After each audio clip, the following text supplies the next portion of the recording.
Hey everybody, today is January 10th, 2018, and you are listening to Sessions with T.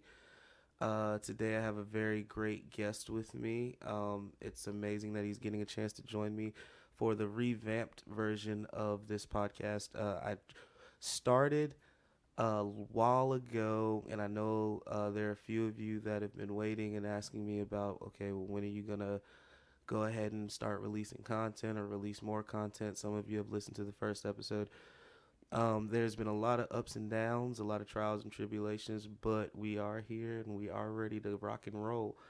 Go ahead and introduce yourself, man. My name is Taj Peterkin, and I like the way you phrase that. Way to Like be I should be so regular. like I should be fucking honored to be here. Way to be. Look, goddammit. What you don't know, I said I wasn't gonna curse on this podcast, but what you don't know is I'm gonna be a star one day, and if I'm not a star in the mainstream, somebody likes me somewhere. Okay. You gonna try not? You did not just tell me to come in here and not curse, cause Look, it's God.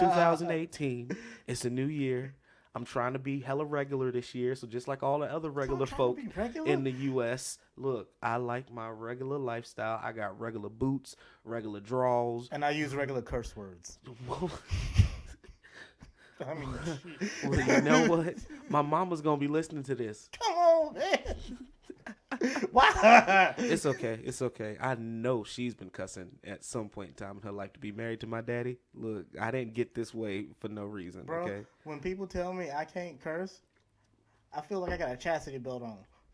Fuck that shit. I really do feel the same exact way. Like I'll be sitting there like, what you mean I can't? I get silent as fuck. I I'm just- sad on the inside. On the inside, I'm like, they'd be like, well, what do you think about it? And I'm like, I can't say anything. I can't say anything right now. Why? You said not to curse. I have no opinion after that. After that, Look, I have my opinion is null and void. Like, I literally have to rethink everything I say. Every single thing. Because Everything. normally my response would be, man, fuck that shit. But, damn it, there we go. See, it's two cuss words, all three already for 2018. But normally that's my response. Fuck that shit. And then I go into some crazy shit that only goes on in my head. But here we are. Here we are. So this week has been crazy interesting. It was fun to see all the ignorance in the South that people don't know how to drive in the snow. It was rather comical at times, sometimes rather sad. That's why I stayed off the road. Yeah, 'Cause I ain't stupid. yeah. Mama didn't raise no fool. Mama didn't raise no Hell fool at no. all. I stayed my black ass home and tried to stay warm. I did make the mistake, however, of going to work one day and cutting off the heat, thinking that I was going to be that smart guy who saves on his energy bill. But Yeah, it you an took asshole. me about 8 hours to warm Warm the the house building. back up. Yeah. It didn't. I woke up to a warm house because I had to go to sleep with my toes shaking. And I promise you. You went to sleep thinking you was going to die. Your sleep, he was like, I'm not even going to wake I the fuck up. promise you. Let me tell you something. Yeah. So I don't know what it's like for people in relationships, but when you're single, you think everything you do is sexy because it's just you here. Like I go to sleep sexy. I know I do, but that night there's nothing sexy about toes shaking. Swear to God. Had Unless socks and a hoodie on. I'm gonna be honest with you. Toes shaking. It don't. People say it's supposed to be good when you're about to orgasm, but I don't really know because every time I've seen toes shake, that was That's a signs of different kind stroke. of. That's a different kind of shaking. When you freezing to death, and when you getting that good, different feeling. But they look the same. No, that's my point. They look the same. They both look like signs of stroke, heart attack, high blood pressure. And we black. Oh my goodness. So I had a nurse try to give me high blood pressure. Like this racist bitch at the hospital. What do you mean she tried to give you me high blood pressure? Let me tell you. So I go in and she takes my blood pressure and everything, and she goes, huh. And I'm like, bitch, don't you hum me while you doing a test on me? Like, I like, okay, cool. I don't know if I'm like everybody else in the world, but if anybody in the hospital goes, while you're getting a test, you immediately assume the worst. When am I gonna fucking die? Exactly. Like I'm like, okay, so in the next 5 minutes, I'm gonna die. And I just want to be prepared because I'm either gonna fuck something or I'm gonna hit something. I'm gonna call. I'm like, I gotta get my shit in order. Huh? Yo, mom, don't go on my computer. Get what? You supposed to don't go on my computer. Look, I want you to see that. I want you to see the foul life I lived after I die. No. Look, I'm gonna be like I said, 2018. I'm gonna be I'm doing regular nigga shit. Okay, like if I die this year, my other family is gonna meet my real family. You got 2 families? No, I don't have either. But that's my goal for 2018. Come on, you know at all black funerals when a nigga die that's like 67, you know the other family finally meets the original Kids family. show the fuck up that you didn't know you had. Kids show up, somebody ends up fighting. But see, grandma's wig is lost for some reason. See, when them ratchets show up with them kids that you ain't know you had, your mom should just be like, "Don't worry, baby. He ain't had no life insurance. She just turn around and walk the fuck out." You know that's what you should do, but man, I'm sorry, but this is the one time every dude their dad's penis is on their brain. Because you really start getting jealous. You like, word, nigga? So you was doing this over here, so this is why. You start thinking about crazy shit. So like when you had got me that PlayStation, I had wanted Metal Gear Solid and Jet Set Moto. You only got me Jet Set Moto and didn't give me Metal Gear Solid. Is that because you was getting that nigga Metal Gear Solid? Is that why? Is that what was going on here? I asked you for a pair of Jordans and for a pair of so you know how back in the day they had the sneakers. They have them now, the Chuck Taylors, but the actual brand is All Star. Yeah. So All Star had the white and baby blue high tops that everybody used to want back in the day. Either you wanted those or you wanted Jordans, right? My family was poor. I ain't had time to worry about that shit. Oh, well. Yeah. Well, see, my dad had a lot of other families, so I only got one. I got the All-Stars, and I really think that the mother niggas got Jordans, and I ain't let that shit go yet. This is 28 years in the making. Oh, my God. They got Jordans. They got Jordans. I'm upset about this shit. I don't like Jordans to this day. I'll buy any other sneaker in the world than Jordans. I'll buy them bars. What do you call them? Them balls? LeVar Balls. Them LeVar balls? God, I mean. I'll spend $700 on a pair of those shoes before I buy a motherfucking pair of Jordans. Fuck that. I'm really upset about this. Plus, at the same time, I like LeVar Ball, like the family, like what they stand for. It's an amazing. You like what they stand for. I love what they stand for. Let me tell you something. I don't know much about these guys, so. They've been given a lot of flack because people feel like, let me restate. Oh. Unoriginal people that didn't have the idea or the belief in themselves or their kids prior to seeing this man going after what he knows his kids can attain and what he can attain for his kids, they all say he's too ballsy, he's too far over there. Who are you to put out a shoe that's more than any Jordan out there? If he can fucking afford it. But I'm sitting here like, yo, do you know what it's like to have a black father who believes in his kids? First off, that shit don't exist. He's a unicorn. Okay, to white America it don't exist, but black niggas know differently. Okay, Actually, I will say this: if your daddy stuck around, I know there ain't many of you. If your daddy stuck around. I'm not gonna snort. Look, if your daddy stuck around, if one other nigga said his son could touch the moon, your daddy could have never seen you hop, and he's going to die on the fact that you can touch the moon. He'll bet everything that his son can touch the fucking moon. But that's that's like black fatherhood, like black pride, like in your kids, like to go for it. So when I see a guy like LeVar Ball, like saying, I believe in my kids. Not only do I believe in my kids, I'm willing to bet the farm on my kids. Not only will I put up all the money in the world on my kids, I'm going to show my kids how to be millionaires before the NBA. So that they don't have to lean on the NBA for anything. I'm going to show them that they're worth more than all of that. I'm going to show them that they're worth more than this league entirety in and of themselves because they have the ability to conquer, overcome, and attain anything they want to. Matter of fact, with the two youngest ones, he's like, you know what? Screw the NBA. I'm sending y'all niggas overseas. So y'all can get better than the players in the NBA, which is crazy. I mean, not crazy. I'm not saying crazy as in that's mind blowing. Yeah, it's well, okay. Yeah, crazy in the sense that everybody else is calling him crazy because they hadn't thought of it yet. But see, I'm sitting here like I'm behind it 100%. but the band's got the fucking clout to have a Twitter fight with the fucking president. Yeah, but at the same time, I'll put it to you like this: they're on the rise. They on the rise. They're on the rise. That is, I'm gonna look at the president like, nigga, you crazy. But see, that's the thing. Not him. You could take a little bit of publicity and leverage it. Mm-hmm. So you see what happened to the Cash Me Outside girl? Oh, she's rich. She rich as fuck. She's rich as fuck. Oh, and you know what she did? She came on. She ended up on fucking Dr. Phil. I wouldn't do that shit for free. I'm gonna tell you like this too, because there's a lot of girls out there hating on this girl, but I'm gonna be honest with you. She's smart. Either she's smart. Real estate either right now. She's smart. And she's 14, so she ain't that damn smart. Oh no, she's older than that now, bro. Oh, this shit. I think that bitch legal now, ain't she? No, she ain't. She ain't legal. That wasn't 4 years ago. She looked like it. No. I think it might have been. That It might have been at least 2 years. That girl is 15 to 16. She's right about now. 16 right now. So in the state of South Carolina, she can give consent. Even if she was 18, bitch ain't that smart. Ain't nobody worried about smarts right now. No, She is hanging out with Indian millionaires. Once again, it's not the fact that she is smart. It's the fact that she listened to the people around her who are smart, or the people who came to her Very and much like, so. or the people who came to her and was like, "Hey, we can actually make you famous. You already famous. You fucking mean." People are taking. It's not even a fucking catchphrase. It's something black people been saying for fucking years. I'll put it to you like this. They made it her catchphrase.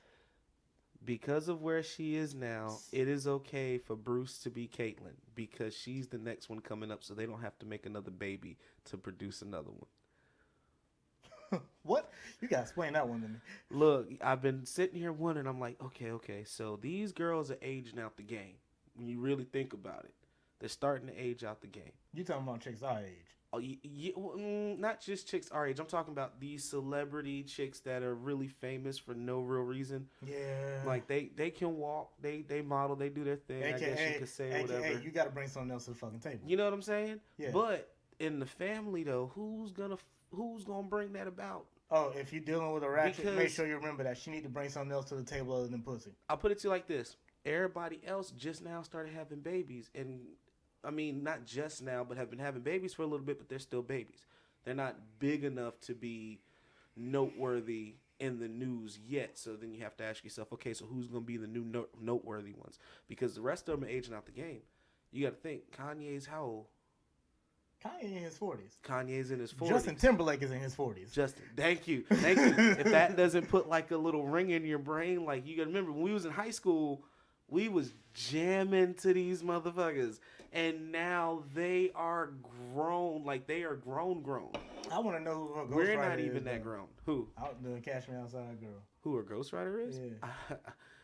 I'm going to be honest with you. I imagine she sits back and watches old episodes of Arthur and just comes up with shit to say. That's bullshit. That's just really what I think.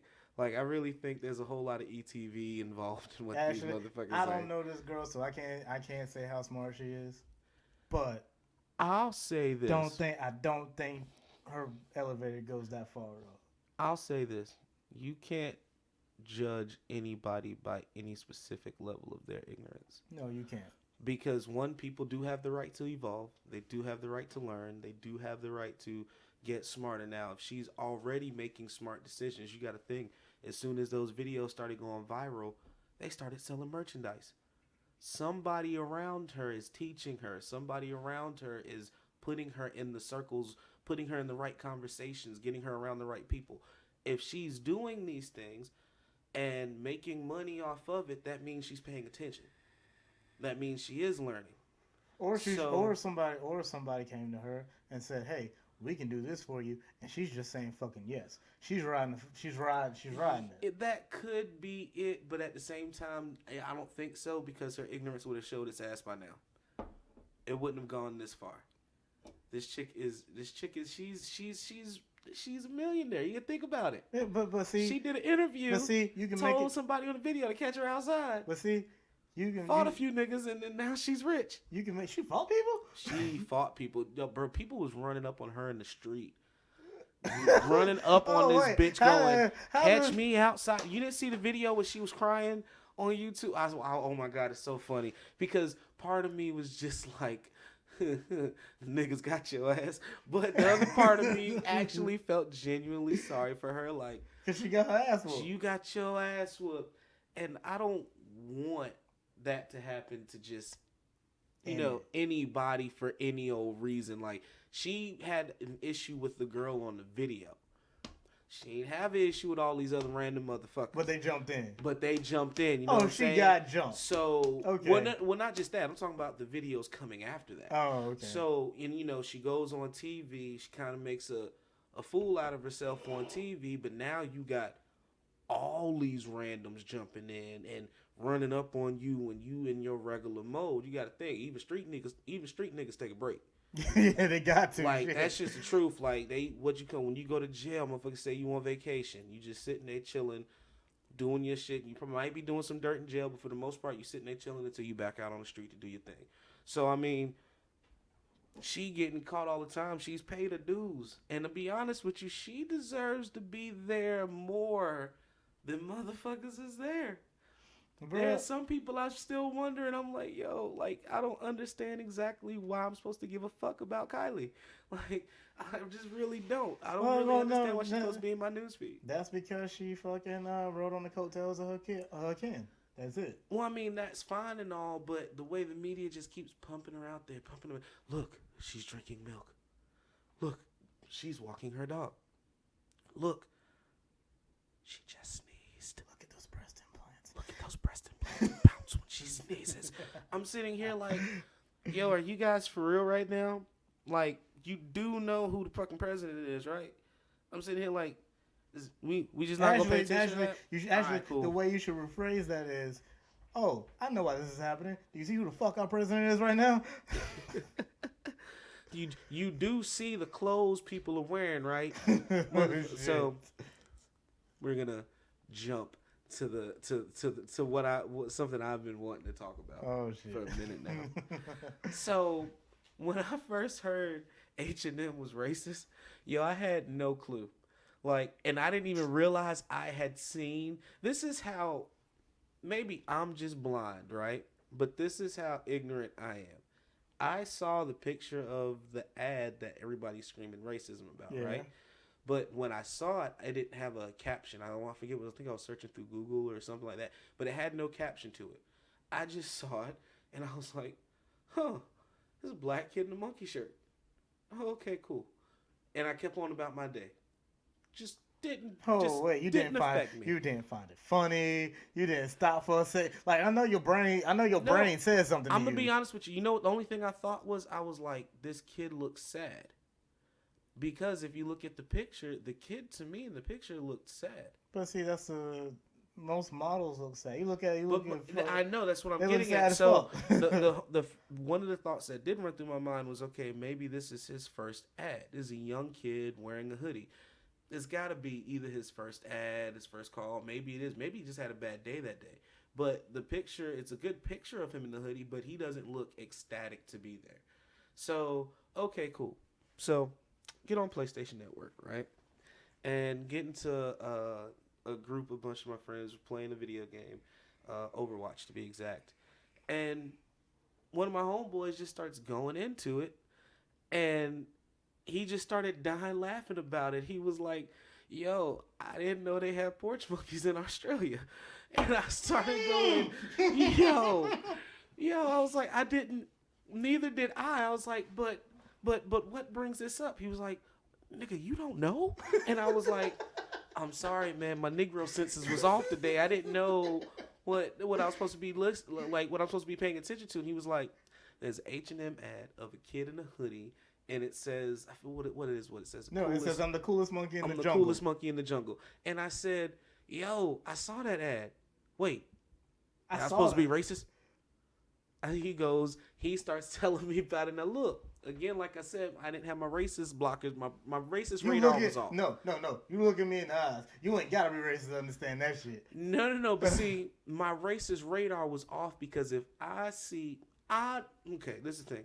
I'm not thinking any company in America is that dumb.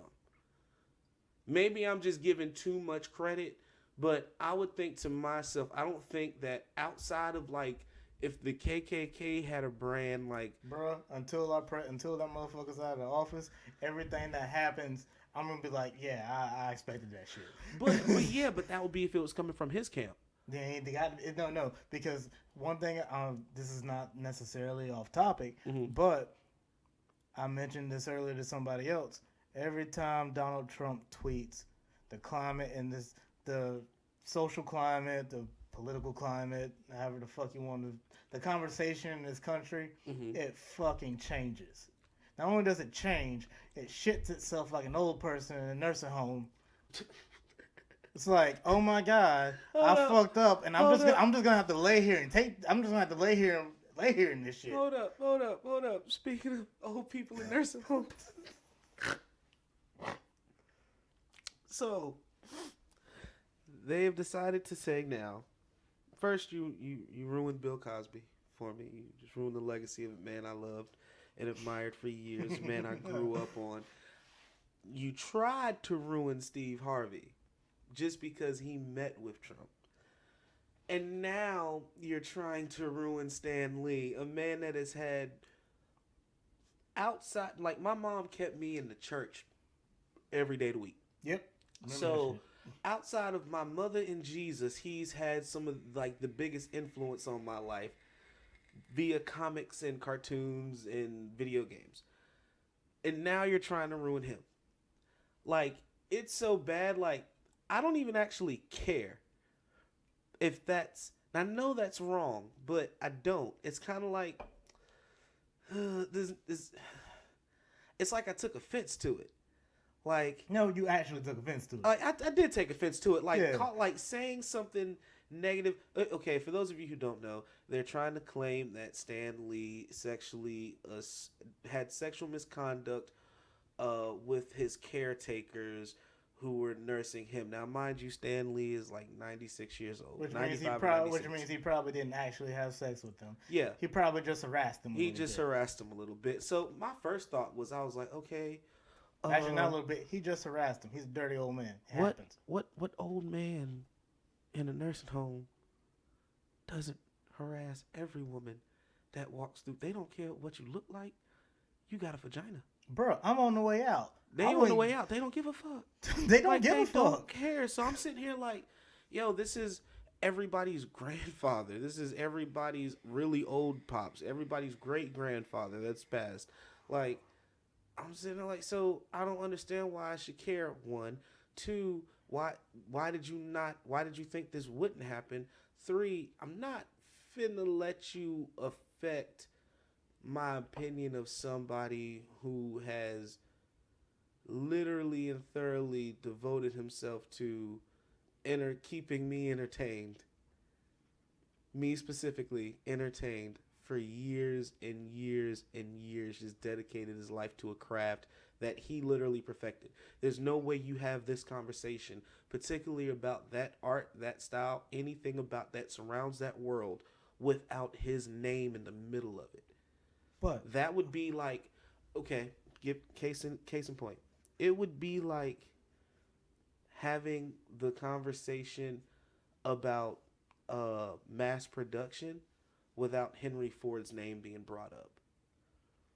Or having the conversation about the presidency right now without Donald Trump's name being brought up, seeing as he is the president. He's the fucking president. He's the fucking president. That's my point, though. That's how important Stan Lee is to that. So it's like, but his greatness aside, though, you couldn't. He's 96 years old, but you just couldn't walk away.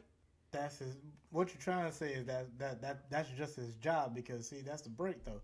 That's his job.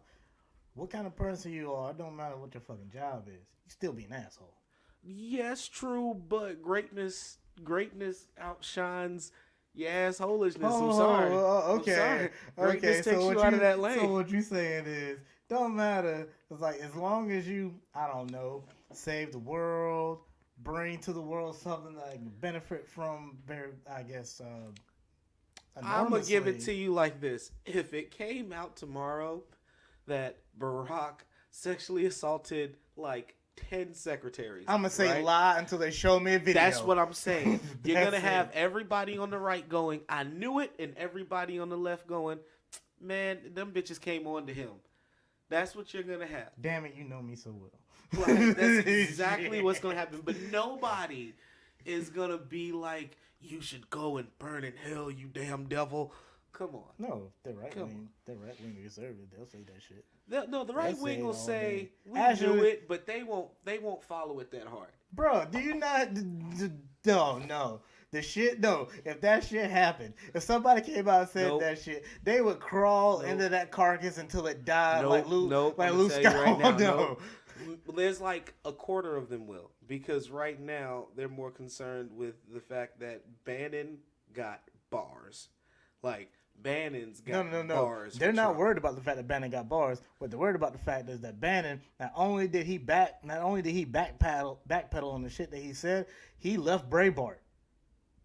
Had no damn choice. Had to, but okay. There's like, But oh still. man, like you supposed to like he basically said, I'm gonna stand up for this president. I'm gonna defend blah blah blah, whatever the fuck he says. And then this man talked shit about his whole his whole family. I'm pretty sure he talked shit about the dog too.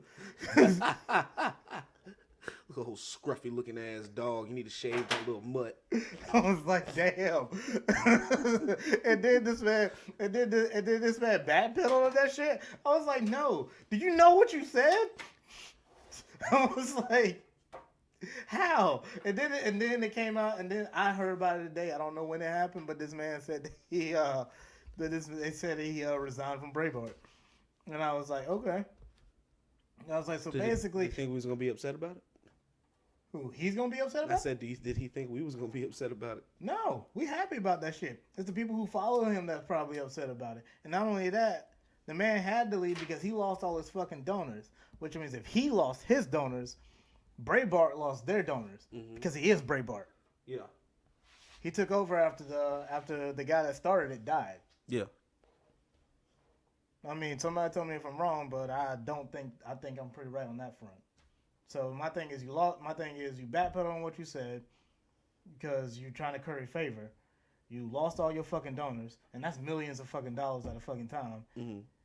So yeah, obviously you had to pull out of fucking you had to pull out of Breitbart. So now who the fuck is Steve Bannon at this point? An overpaid secretary that Barack Obama may have or not sexually assaulted. That's all I can say. Yeah. If But getting my dick did that, I'd be like, no, dick, no, get down. But all that said, I'm sitting here and I'm sitting here because it is literally the nurses. It's his nurses, Stan Lee's nurses, that are the company themselves. They haven't filed charges yet, but there's the accusation and they're in talks of, I guess, whether or not they're going to file charges. I don't know exactly how the whole process works. Maybe they're just trying to get some money because the nurses just feel some type of way. And I'm sitting here like, why don't you could like, No. he's old. My Like, mom and my sister and my mom's friends and my sisters and some of my sister's friends, the friends that she had, they do the whole home health thing. They did the home health thing. They would go into people's homes and they help them out. Yeah. Like right now, my mom works for the South Carolina Department of Disabilities, and she runs one of the houses that these people go to. And my sister works with assisted living in Greenville. So basically, it's like this. Whenever they came home and said something weird had happened at work, I'm not gonna say it was something like that, but maybe it was something along the lines. Maybe it didn't happen to them. Maybe it happened to one of the girls they work with. Because I mean, this profession is basically, it's mostly dominated by women. You'll have men in there, but not very often. Yeah. But so what'll usually happen is, Excuse me. so what they'll do is they'll be like they'll file a complaint, and what they'll do is they'll just stop services of that person if it's bad enough. Yeah. Which means it's more than one nurse saying, hey, he can't keep his hands to himself. You know, because some people, you know, with dementia patients or just really racist. Well, see, that's a whole nother point. I'm saying. That's a whole nother point. What if Stan Lee's got dementia? Stan Lee ain't got dementia. Don't you fuck with me. What if he's got a little case of Alzheimer's? Alzheimer's. I don't give a damn. What if he's got it? He ain't got it. How do you know? What if every now and again he has a little mental break and he goes back in the day and time when he used to own your granddaddy? He ain't own my granddaddy. He could have. You don't know. No. Oh, no, they were sharecropping by then. The U.S. government owned my granddaddy. The government owned his... Oh my God, he was in the military? Yeah, he was in the fucking military. He went to fucking Vietnam. He got shot in the ass and had to come home. Wow. Wow. You telling me your granddaddy's ass was lit? Very lit. Oh my God. That bullet was still disgusting. there. That bullet was still there when they buried him. Was it still on fire? Nah, not that I know of. Is that where the term flaming came from? No. I don't want my granddad dead. Why are you talking shit about my granddad? I'm not talking shit. I'm not talking shit. I swear. But you just told me your granddaddy got shot in the ass. Yes, he got shot in the ass.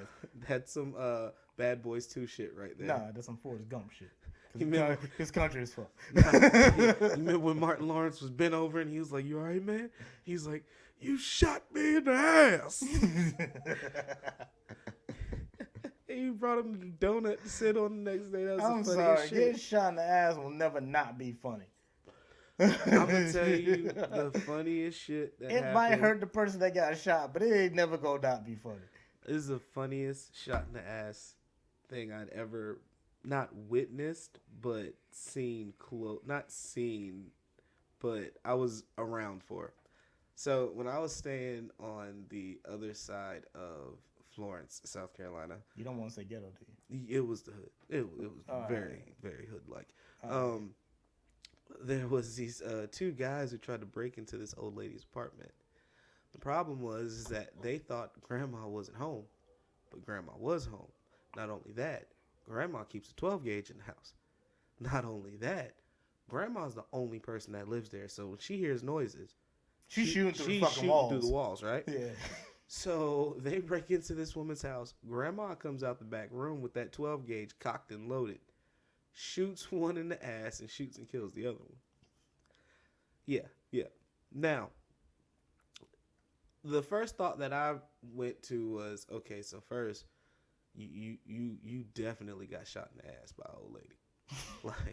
like you are officially a Looney Tunes character. You remember the Looney Tunes cartoon? It was an old couple staying out on the farm or whatever, and Grandma knew how to use a double barrel shotgun. Dude. And she would shoot it, but it would like bounce her all the way back or whatever. I was like, yo, you are officially a Looney Tunes character, and Grandma hit her mark. I'm not saying take his black card or take his street cred, but there's something that need to be taken from that nigga. Well, no. Well, I mean, he had his butt was taken from him by her, and then the she other took his thought whole was, ass out. and she was black too, so I can't take his black card. I can't take his black card because she was black. And she's old gangster grandma. You know, you can't fuck with everybody. Yeah, you can't fuck with. So, matter of fact, what was that Chris Rock said? Huh? I think it was Chris Rock. He said. Some people need. Some people deserve a whole lot of leave alone. Look, if there's any message, Eddie Griffin, there you go. If there's any message that can be imparted on anybody who's listening to this, please understand: one, your actions do have consequences, and two, if you mess with somebody, you have to be prepared to live with those consequences. AKA, you can't fuck with everybody. Exactly, because everybody is not... You can have as much perception as you think you have, but you gonna get it wrong from time to time, especially when you the type of person to fuck with people. But see, if you fuck with the wrong one... If you that type of person that don't care if you get your ass beat... That's fine. You that person that we don't need to fuck with. You know what I'm saying? You probably that person we talking about. Yo, there's an old dude at the bar said some shit to me one time, yo. And this shit still got me tripping. I was just like, yo, this motherfucker's crazy. Like, after he said it, it was one of those times where when the person says something, they walk off and you look at everybody else and go, that motherfucker's crazy as shit. He goes, and this is after a situation had happened, and he goes, I ain't scared of shit. I ain't scared of nobody. He was like, you can whip my ass, beat my dick in the dirt. I still ain't scared of you. And every time you see me, you gonna have to repeat that same shit. One way or another, we gonna get down or you gonna lay down. I was like, that nigga's crazy as shit. Okay, cool. Okay, fella. Some people, you have to leave over there. Exactly. Like, way over there. You can't invite them to every meeting. My pride has been chewed the fuck up and spit out. I ain't got shit left. I ain't afraid to walk the fuck away. Well, my dad has been whipping my pride out of me for years. People always say, oh, that's disrespectful. That's disrespectful. You gonna let that nigga say that to you? Yo, yeah, I'm gonna let him say it to me because you know what? If I hang out, most of my friends are white, and most of the people I hang around is white. So if I fuck up and the police show up, that's my ass. Look, only thing I think to myself is when people say that shit, I'm just like, yo, you must have grew up in a loving household. You must like everybody in your family must like you, because if you grew up in my household, I got disrespected on a daily basis. Okay, my space wasn't respected, my clothes weren't respected, my breath wasn't respected. Nothing about me was respected all of my childhood. You got to really try hard to make me give a flying fuck about something you said or did. The one time I tried, my mama had said something to me, and I mouthed off to her. Now, my dad's a quiet, kind of stoic man, but he'll come out his shirt real fucking quick. Mm-hmm. My mama said something to me. I ain't like that shit. But you gotta understand, I'm living in their house. Mm-hmm. So, my daddy came around the corner. What the fuck? What'd you say? I'm like, oh shit. And I was like, you know what? I already stepped in it. Fuck it. Yep. It's like, I'm already here. You know what? I'm going to see this one all the way out and see what happens. There's no backing away. There is a point that you reach where you're just like, it's kind of like if you're going too fast in a car, right? At a certain point, you're like, okay, if I die at this point, then this was just God's will for my life because I'm the one going this fucking fast. Yeah, see, I might as well just see it all the way out. I don't really worry about God. I'm more like, I hope it's quick. That's why one of my worst fears is drowning. I can't lie. That's one of my worst fears. Yeah, that shit ain't quick. That's not quick at all. It takes a while. You're gonna be choking on your air and water and you got time, fish semen. Like, because usually when people die, they shit themselves, and you know what I mean? You actually get to be alive while you shit yourself. I'm not good with that. So you have your own shit in your mouth. You have all the fish's shit in your mouth. Dead fish babies, that got spit out because fish don't swallow. I'm good on that. Fish, because their mouths stay open too long, because they be the whole time, so the semen come out when they suck the fish. That's why they have gills, because it filters all the other bullshit. It filters all the. Oh, okay. But I mean, some of them might end up in their stomach, but basically water just goes through a fucking fish. Get that fish head. Long story short, my daddy did not kill me, but scared the fuck out of me though. This one time my dad whipped my ass so bad I wanted to die. To be honest with you, I wished I was dead. I was just like, you know what? Being dead seems like it's a whole lot easier than living through these marks, pain, and all this regret. Dude, and you know what? I ain't had an ass whooping since before 10th grade. My last ass whooping probably had to be 8th grade. And the only reason why I didn't get a whooping after 10th grade was because I got really fucking depressed. I ain't have enough energy to be an asshole. There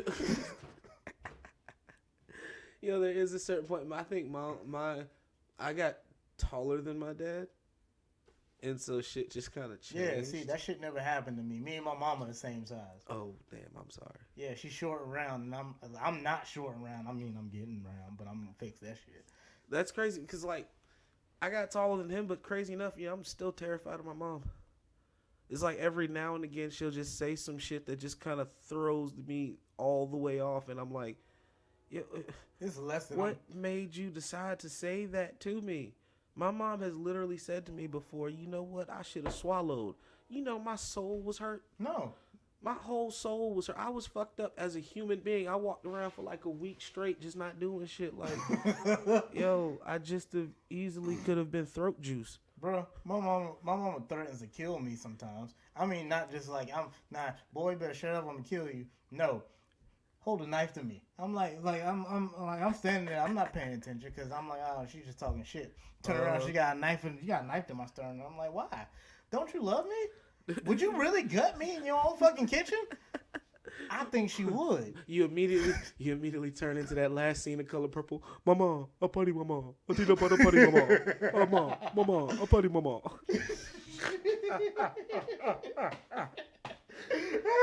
Oh my God. Okay, hold up. Speaking of black people, we watched the Golden Globes. Now, what I just realized was that the Golden Globes moves the whole show is a show, it's a production, and I had no clue about this. So when you're watching the show, you're watching a production of the entire show is one big production show. They're moving people around. There's all kinds of things going on. So at first when I'm watching the show, I'm thinking about everything that I had seen prior to Twitter and Instagram and Facebook, prior to the show airing, and I'm like, yeah, this show is racist as fuck. All I'm seeing is all of these, a ton of white faces and no black faces, and I was thinking, well, damn, did none of these niggas act this year? Like, that was what was first going through my mind. And then all of a sudden, as you start approaching Oprah's speech, the black faces start popping up. But that's when I also find out that it actually has nothing to do with color. It just has to do with where certain awards, at what point certain awards are being given out. Since it is filmed and it is a big TV production, the people that you see sitting in the very front are constantly being moved in and out. Some of them will stay put, but other ones, as they win their awards, they go backstage to the party, and as they go backstage to the party, those seats are empty, so you obviously can't have empty seats on camera. So they then move those people to they then move more stars in or whatever, but those stars are moving in accordance with what awards are going on and what's kind of important to what's being said on stage. So what I noticed was that the first hour or so of the Golden Globes, there's not that many black faces. There's like one or two sprinkled black faces in that whole front Oprah section. was sitting at that front table. But she's like the only one you see consistently. Every time that camera panned, you saw Oprah face and you were like, oh, okay, blackface. But that's the only one. But tell me, okay, as it got closer to Oprah's speech, all of a sudden I see Denzel. Denzel is a you can't miss him type of face. Bro. There's no way Denzel's walking through a crowd and you missed this nigga. I didn't see Denzel until like halfway in. Exactly. So I'm like, okay, I see Denzel. Yeah, that's that nigga from Training Day. All right, cool. Then I see a brother that was I can't think of his name, but he was just in the show 100. There's a show out called 100, whatever. Not going into that, but he plays in that show and he's like the one of like 3 or 4 black dudes in the show. And they killed the black dude off in that show in like the first 2 episodes. Yo, they killed his son. That was his son. They killed his son in the first 2 episodes. And I was like, oh, ain't no more black people on the damn ground. That's what I was thinking. I was like, damn, like you had other ethnicities, but they killed the black kid off real fucking quick. Real quick. And then I'm sitting here going to myself, okay, wait a minute. Okay, matter of fact, now that you done brought this shit the fuck up, we jumping away from the Golden Globes real quick. Let's talk about this shit right quick. So, on this show, The 100, the shit that really fucked me up was this. Niggas are not known for skin cancer. White people are. Okay? Oh, I'm sorry. How in the hell is the earth ridden with radiation and the people on the ship in the sky on a ship that's ridden with radiation to the point it changes their genetic makeup so that they can withstand a certain amount of radiation, and ain't but like 4 niggas left? Well, we get skin cancer a lot easier than most motherfuckers. So how? I don't know. Who? I do not know. I'm gonna be the owl Don't that eats the that says how many licks to take to get to the center of a Tootsie Roll. Not that I'm speaking out my ass, and maybe I just heard this somewhere, and quite possibly I might be fucking wrong. But Wrong. all right, then fine. Wrong. Hey, Wrong. you know what? With my fucking phone. That's why we got Google. Look, I have known tons of our white counterparts to have skin cancer or skin cancer like issues where you have like I don't know what you call it, but it's just like in one location like a little fucking mole and they can get that shit cut out. Niggas on the other hand, come on, there's a reason why they had us in the sun. There's a reason why we were slaves. We're Niggas, versatile. we was durable as fuck in the sun. Now, if it gets too cold, bitch, it's a wrap. But if you put us in the sun, it's all good. I'm going to the Skin Cancer Foundation website. Okay. Well, I mean, why would I believe them, though? Is it ran by the NAA? Oh, wait, you don't believe shit if it ain't ran by the NAA? I have a hard time believing shit made by Rand that is put out, but produced and accumulated by majority white-owned entities. We are not going into that motherfucking... Oh, we're going there because you started this. You did this to your goddamn self, okay? Bro, it's really hard to believe. I'm be honest with you. At this point in time in America, paranoia and conspiracy, bro. Look, at this point in time in America, I'm gonna be honest with you. It's really hard to me believe anything that an Indian didn't research. Okay, see, that's fucked up.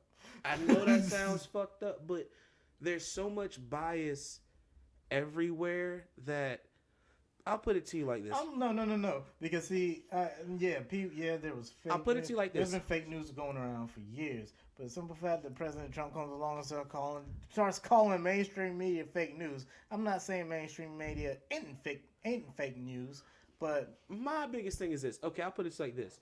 You got a bunch of people saying that H&M ad is supposed to be racist, where I'm sitting here going, well, if you took the time to just, like Dave Chappelle said in his comedy special, if you took the time to do just the slightest bit of research, you would find out that H&M is a company that is ran overseas. It's not ran in this country. So unless they have the same exact stereotypes, which they don't in their country, they're not going to see it as wrong. Because what I also thought about is the fact that here's a young black boy wearing this hoodie. That means this young black boy's got two black parents. Yeah, because he was pretty fucking dark. He's pretty dark. I'm like, so he's got two dark parents. So they would have to have been raised in another culture for them not to see it as fucked up. We put our own fucked up spin on it. But so now the media, hold on. So now you see all these stories in the media and a whole bunch of people jumping on the bandwagon who don't actually have a clue, because most of them still believe H&M is an American company. I'll give you another example. Wait. Hold on, I'll give you a better one. Hanes put out a commercial with no sound to it. Is it Hanes? One of them t-shirt companies put out a commercial with no sound to it. It's a white woman in a t-shirt, an Indian woman in a t-shirt, and a black woman in a t-shirt. Hey, I'm happy about that shit. I didn't know. The news told me I was supposed to be mad. I was outraged. I said, the fuck? What? I said, the fuck? The fuck kind of racist shit is going on with these motherfucking t-shirts? How you be racist with an all-white t-shirt that ain't got no holes in it? And you tried to represent every race. You know the holes for the eyes when you look through it? Yeah. How you supposed to be racist without a t-shirt with no holes in it? And you tried to represent everybody. But the media kept putting it out there like that. I'll put it to you like, here's another prime example. Somehow, Colin Kaepernick's knee that stood for his protest was him taking a knee to give a signal that something's wrong, something's fucked up, particularly with the way black men are treated in regards to law enforcement, right? Something's wrong, something's fucked up. Somehow that's been turned into, between our president and the media, it's been turned into you hate the military. We're going to disregard the fact that he spoke to one particular member of that was in the military and other members of the military as to what he could do in protest. Not specifically thinking that it would go against the military, but on the idea of, hey, I need to do something during a point in time when everybody's looking and watching. What do you think I can do? Because I don't want to disrespect everybody, but at the same time, I want to do something that gets the attention out. People in the military told him to take a knee. They said, hey, well, you should just take a knee. If you take a knee, this way we know you're still representing, but at the same time, you're making a statement that hey, something's wrong, something's fucked up. Let's start calling attention to it. You know what I love, man? I love the simple fact that motherfuckers will talk shit about that. Mm-hmm. And I go, oh man, he hates the fucking military. Oh man, he hates the fucking military. And you had like, I love going. I have. If reading Facebook comments can give you fucking cancer, Yeah, I'd be lit the fuck up. I would be stage. I would be stage up. motherfucking for at this point. I'd be dead, So, I would look like I was supposed to be dead. Yeah, you and me both. I'd be actually. I'd probably be an extra on The Walking Dead. But this I go into the comments whenever an article pops up about that shit, and you have military members, whether they're vets or active, when they come in, and it's pretty much an even split. Some of them some people believe, hey, he's not disrespecting the military. I was in the military. I don't think he's disrespecting the flag. And then you have other military members who go, well, fuck that shit. It's like he's disrespecting the country and disrespecting the flag. No, I get that.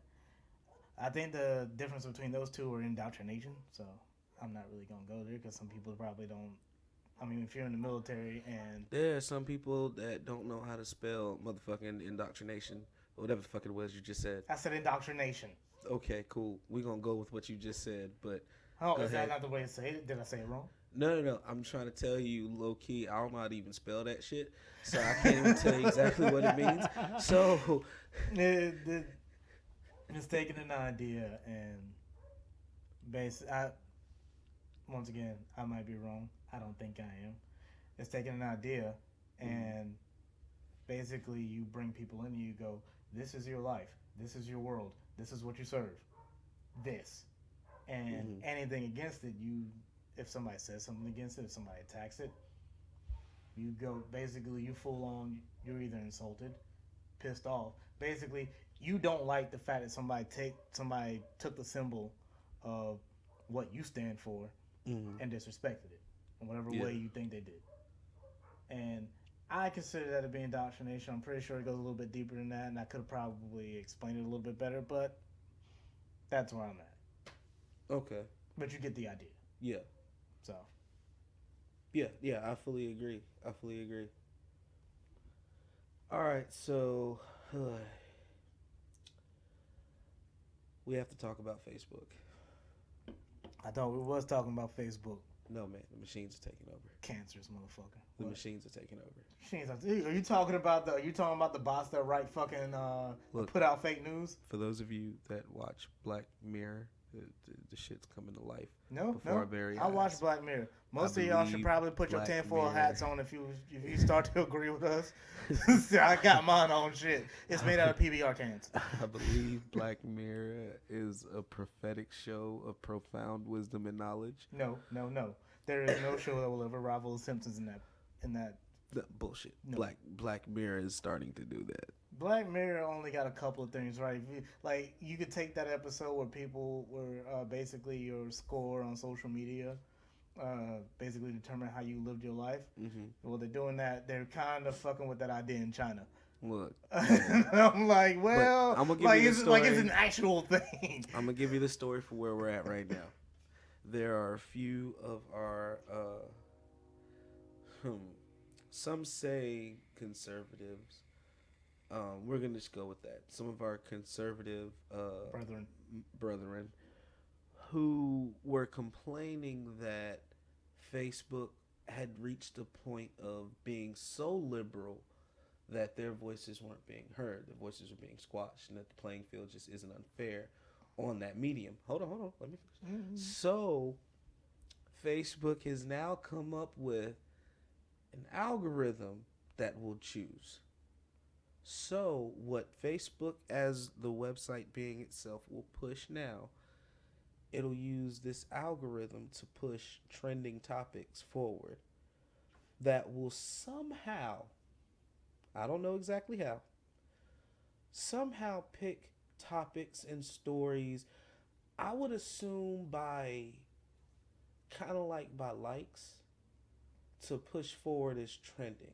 So if you got X amount of likes on this and X amount of likes on another, it'll push those two stories and alternate them and push the stories by likes as to what is and isn't trending.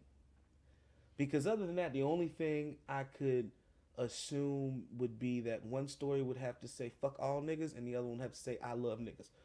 That's the only way I can assume that it would be able to choose which stories to push forward and hold back. But see, that's the thing. Like, that algorithm has always been a fucking thing. This hasn't always been a thing because, like, recently, people caught on. Like, you would go into an article, and whether it was somebody that agreed with the article or someone that disagreed with the article, if somebody said something inflammatory, whether you agree with it or not, and people would get up in arms, and they would flood this fucking post with either... Well, see, that was just pure trending. Yeah, that was purely pure trending. But this is an algorithm designed to filter the trending. And the reason why is because you could have something that's trending. Okay, I'll put it to you like this. There's Oprah's speech on the Golden Globes, right? It's trending all over social media. But the only people who's really going to want to talk about it a lot, majority have to be liberal. So I think, even though her speech did talk a lot to me about, as far as what I heard, what I gathered from it, the Me Too has got to be everybody. It's an all in, all hands on deck type of thing. Dave Chappelle actually said the same damn thing. But at the same time, I do still feel like, and this is just a feeling thing, it's not based in any fact, I do still feel like at times the conservative side of things is so male dominated that conservatives wouldn't want to push the issue of it so harshly because of their side, in my opinion, being very male dominated and unapologetically dominated by males. No, it is very I'm sorry, bro. Look, okay. So for those of you, if you heard it faintly in the background, there's a siren outside. But what you have to know is I live in the hood, okay?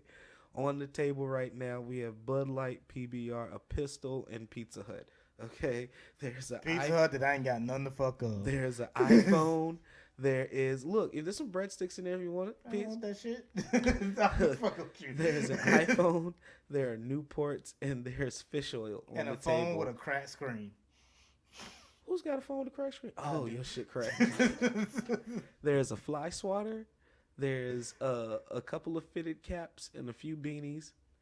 But we're not savages because we got vitamins on the table too. We do have vitamins. I got a men's multivitamin, fella. Bruh, I see fish oil too. Keeps the dick hard. Huh?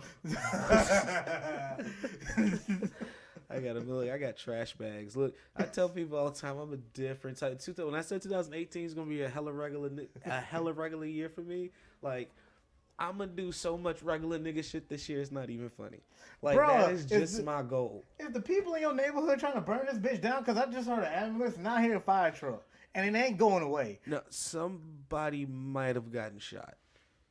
That happens over here sometimes. Oh, okay. Well, okay, so like, okay. Yeah, that's fine. So like my first 2 weeks, 4 weeks living over here, I was playing a game and immediately ducked off the bed when I heard bow, bow, bow, bow, outside the window. And I didn't know if the bullets were coming in my direction, so I just stayed low. And I got back up at some point. I heard it again, so I got back down.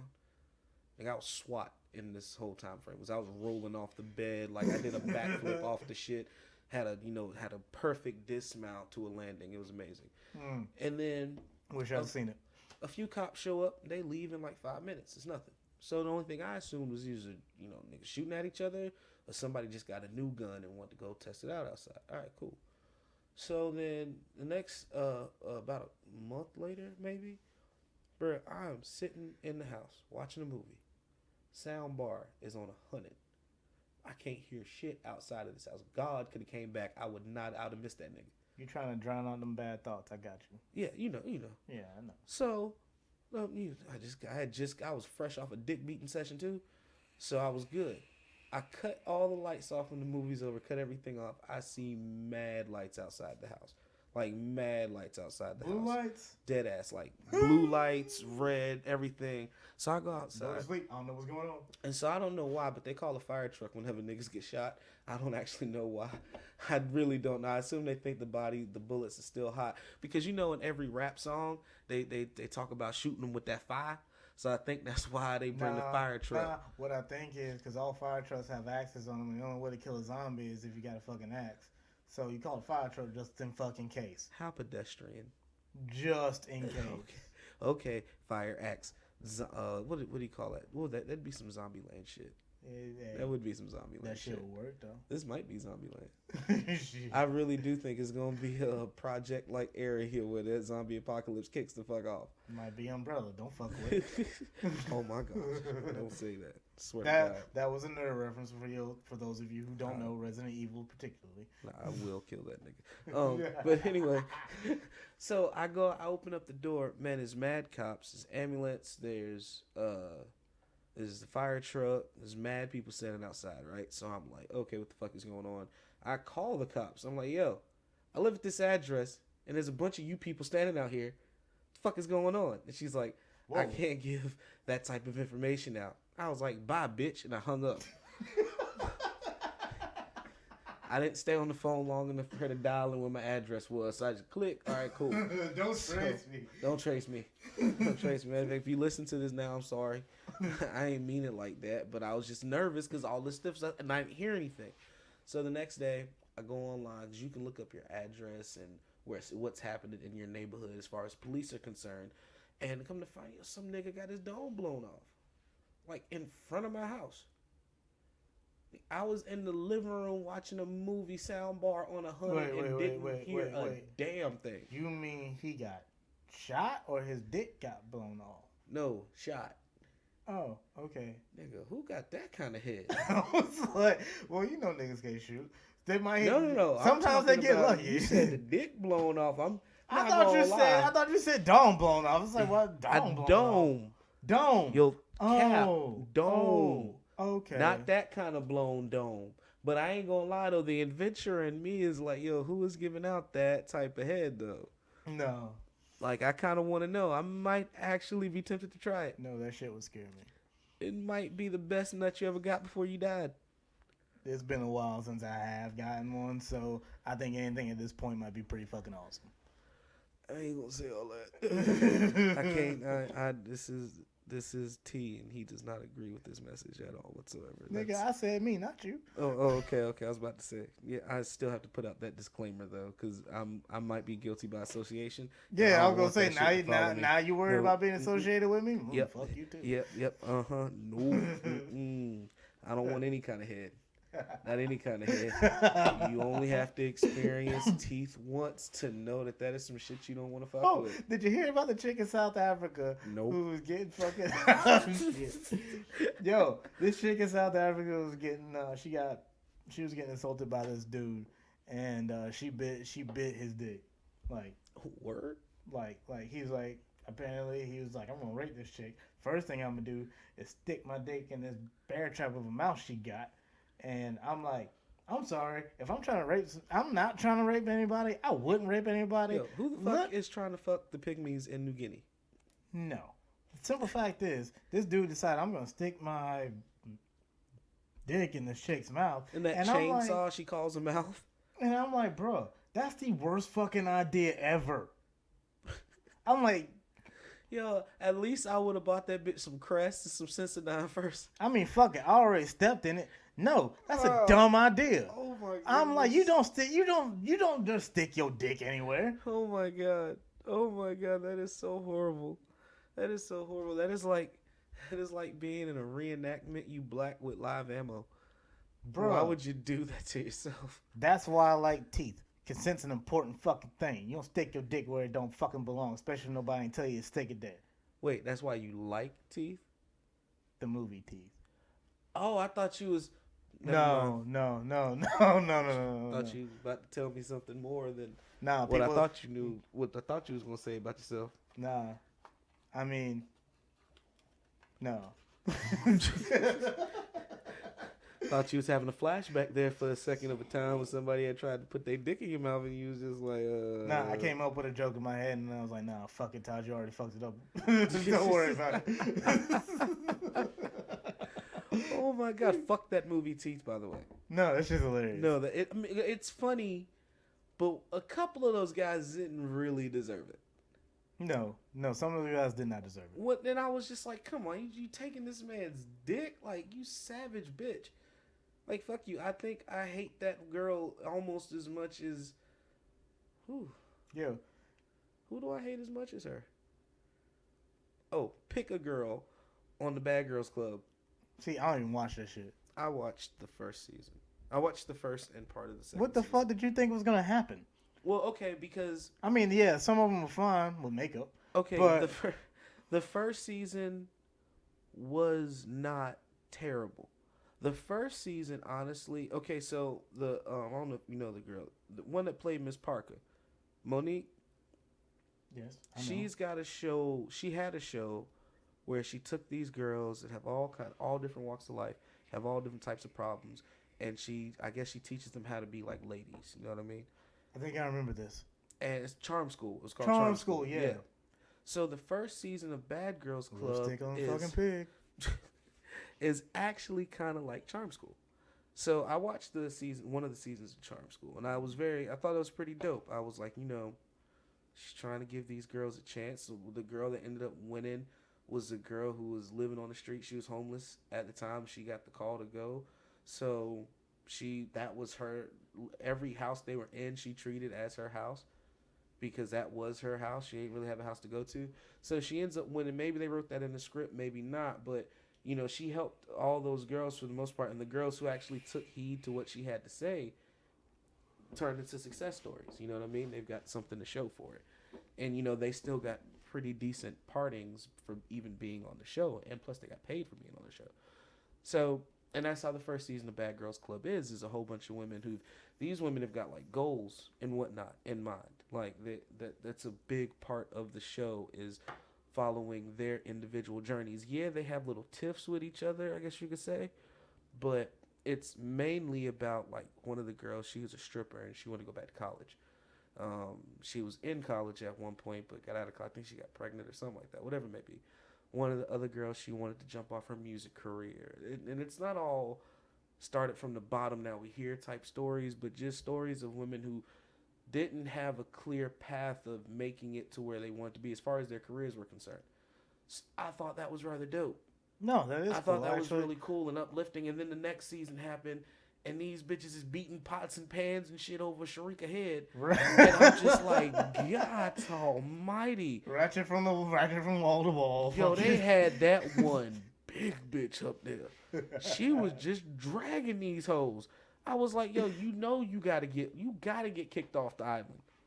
You are the weakest link. Goodbye. You the fattest link. Goodbye. You've got to go somewhere. You ain't gotta go there. Huh? You ain't gotta go there. She had to go. You cannot have a bitch that big who can clothesline all the rest of the girls. Bruh, What? you can't go there. Why not? Because that's fucked up. Why is that fucked up? Because it's mean. Why does that mean? I mean, yeah, she's a big girl, but just because you're bigger than everybody else don't mean shit. I mean, I'm shorter than everybody else. That don't mean shit. But it does mean shit if you need a show to go all, 16, 17 episodes? Bruh, have you seen these? She beat everybody up by the time they got to the last episode and beat nobody else. Was she fine, though? Was she good looking big girl? She wasn't ugly. Okay, see, so... She wasn't ugly. So you see these, what they like to call plus size models, and they not really fucking plus size. They ain't plus size. They fine as hell, though. They fine. They too fine. They too fine. Too fine. Like my thing is, like what they like to call plus size models. They get these chicks on here, and oh my god, these women are fucking beautiful. Mm-hmm. But the biggest thing, okay, she was the biggest thing. But okay, she was bigger than everybody else there. She wasn't just bigger than her. She's a big girl. And the thing about she mean like tall or wide? Both. She had some girls by a few inches, and she was wider than all of them. Like, was it the bad wide? Did she wear it well? Sometimes, but at the same time, you can't really say that she didn't wear it well because these girls is in the house like it's their house. So Yeah, even they're not gonna look good all the time. you know what I mean. So even you seen curlers on the smaller ones too, and it still look fucked up on some of them. So Okay, you saw but there's a lot of doobie wraps in this house. Okay, I'm just saying that's why I can't that's say my that. favorite. That's my favorite type though. What Tall, tall, big, and busted? not busted. No, what's wrong with you? Shit. But no. mean, But my fuck. thing is this though. You know what I'm saying? Shit. I knew she had to go because the way they were doing the show at that point, there's no way there's no way they're gonna make it to the end if this girl is still in the house. You act like you she just can't- gonna. You act like she gonna break somebody's leg. But when you got these little things is mean. These little things is mean. And remember I was talking about earlier. Some people deserve a whole lot of leave alone. Yeah. Now yeah. she can drag you by your extensions, chick. You ain't but Until- 120 pounds soaking wet. Until they come the fuck out, then you free. Do what? It's like until they come out and then you free. Well, then you free. But that's why they had to go ahead. I mean, you got 16 other girls. You got all these other girls versus this one. You probably gonna get rid of the one, and just keep her in the highlights, and then let the other girls ride their session out because now you have more. It's kind of like if you got.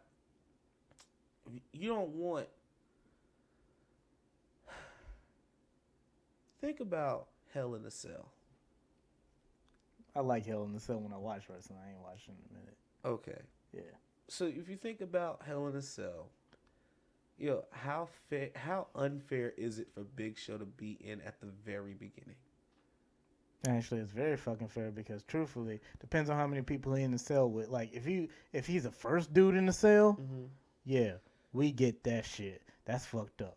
He's basically gonna kill whoever they throw in the cell with him first. He's running through motherfuckers. That's but pretty much it. But if he throw him in at like I don't know number 5, that's his ass. But did you also always notice that for some reason, motherfuckers like him, Undertaker, Triple H, Kane, Buster, John Cena. I mean not Buster. What the fuck was that rapper? Not the rapper that became a wrestler. I forget his fucking name. Big ass black dude, dreads. Booker T. Booker T. Yeah. You notice guys like these, right? For some reason, magically during the match, they end up knocked out for a minute. Like it's a smooth half of the match. They kind of out, and then when they do get up, somebody rocks them again, and they out. With that damn hangover, yeah. You know what I mean? And then all of a sudden they come back. You want to know why? They had to be knocked out. Because if they was awake, all them other little small motherfuckers ain't have a chance. That's just the truth. Oh, God, Matt, Jeff, Christian, them hardcore Hollies, think of your favorite tag teams, some small motherfuckers. The Xbox of the fucking the world. Xbox of the world. They would get straight dragged. And they know that, so they gotta get those guys down. They either gotta put them down for a minute, bring them back later, kick them out early, whatever it may be. They have to be eliminated from the equation for a minute for you to get a whole lot of oomph and excitement out of that match. And it's the same way with a TV show. That's why, if you notice, when you have these elimination shows, a lot of times, it's the biggest, brightest personalities, whether they be obnoxious or sweet and tender, they've got to go. They've got to go. And you notice you always left with them lame motherfuckers. The one that got the highlight reel don't normally ever win. And you know what? Think about that. See, that's the thing, though. I ain't watched reality TV in so damn long. What we like to quote unquote call reality TV. Well, that's because it took a huge shift and switch over to, from... It used to have like a purpose. Yeah. Like either it was a lot of money, it was to help improve your lifestyle, your life situation. You got something major going on or some charity shit. And now they've realized it's just for the hot takes. Just for the motherfucking hot takes. Just for the hot That's takes. why they bringing Jersey Shore back. Fuck that shit. I'm kind of excited though. I'm not excited about that shit. I never watched that shit. I used to listen to people talk about it all the time. I watched and reminisced. And the reason why I watched and reminisced is this.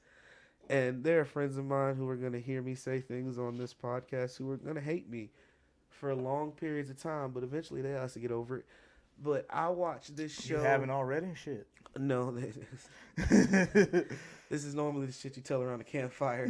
Everybody's drunk and it's really cold outside. And you're sitting there warming up your front, and then you turn around to warm up your back, and then you turn back around to warm up your front. That's why I like living in the country where we have bonfires. That shit's fun. But like, I watched that show reminiscing because just about the majority of the things that took place is my real life. Yeah. At certain points, you know what I mean? Like, and don't get granted. Okay, yeah, we're not living in this huge, nice ass, bungalow of a place on the regular. Yeah. On the regular, but there was a lot of trips to hotels at the beach, so these things did take place. There was a lot of alcohol. There was a lot of drugs.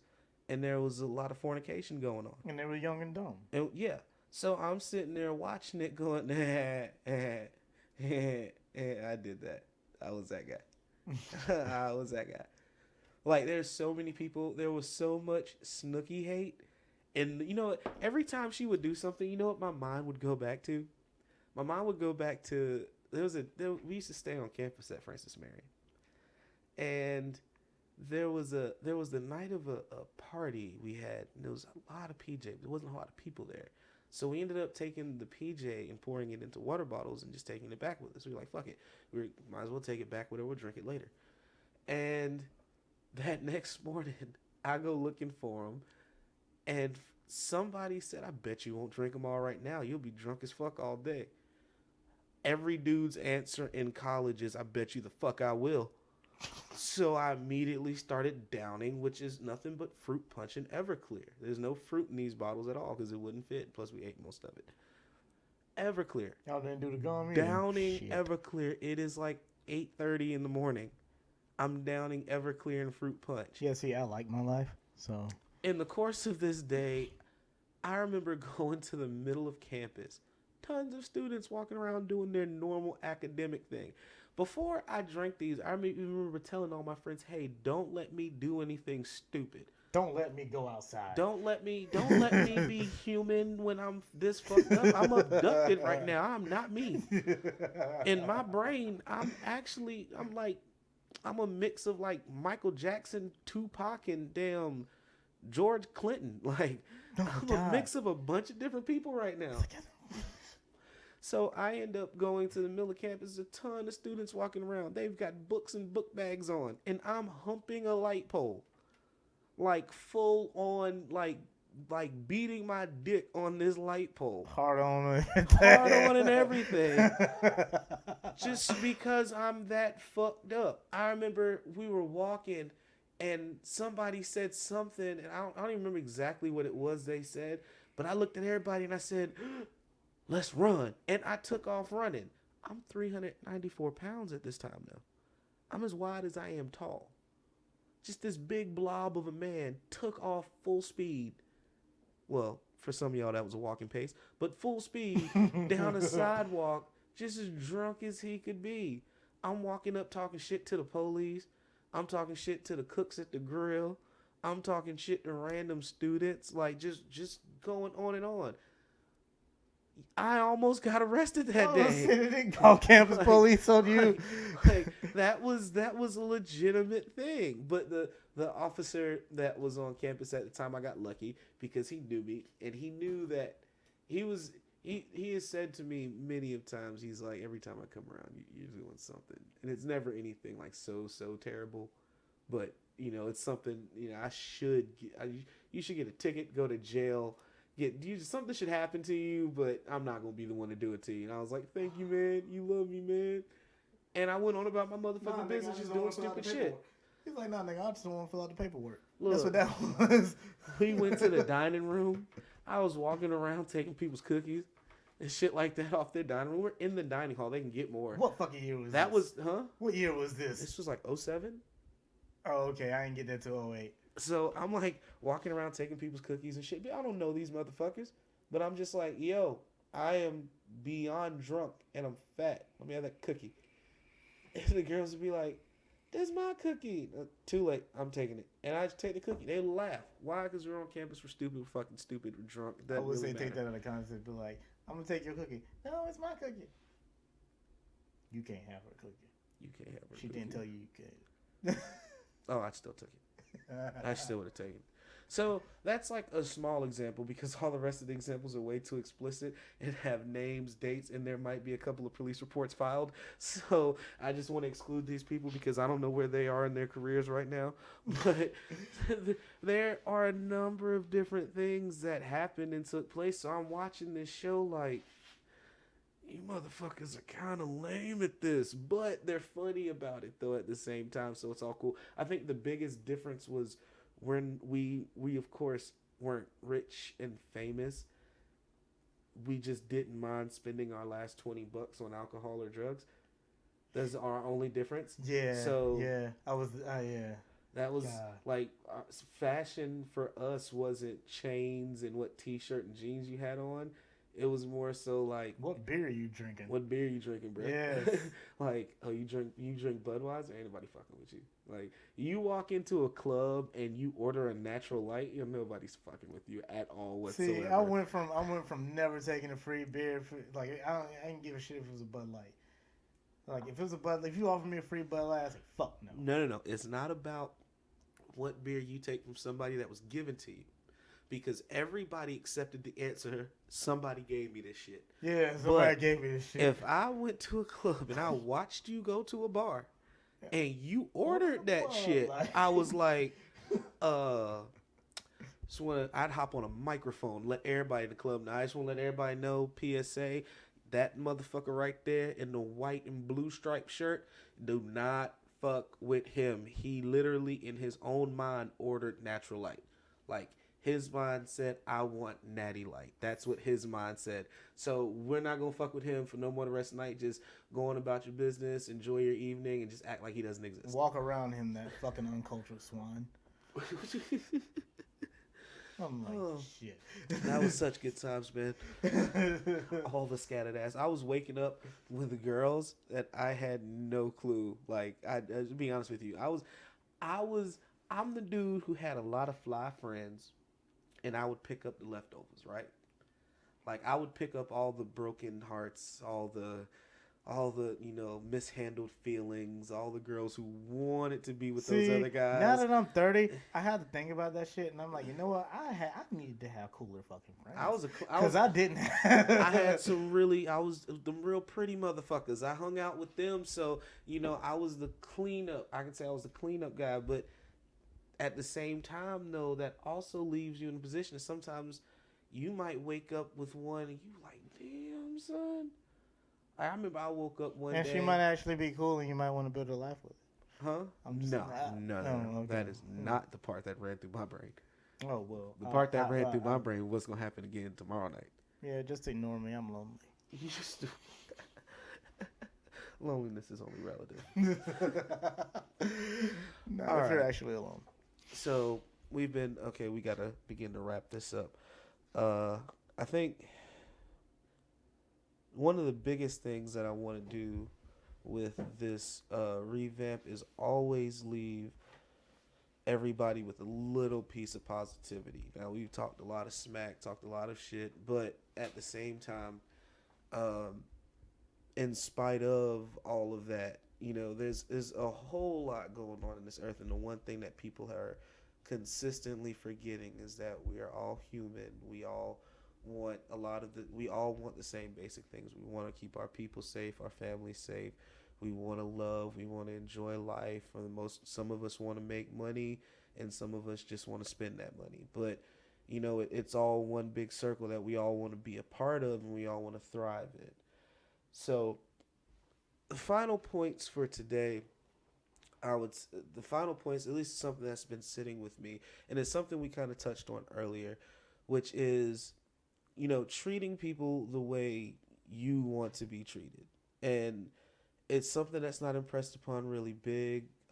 Some people say it, but they don't really fully grasp and understand exactly what it is they're saying, and they don't know how to apply it to their everyday lives. But it's something that we have got to begin to do. We've got to start standing up and saying, hey, no, don't do that. Not necessarily because it's wrong, but more so because that's not the way you would want to be treated. And that's not the way you would want to be treated.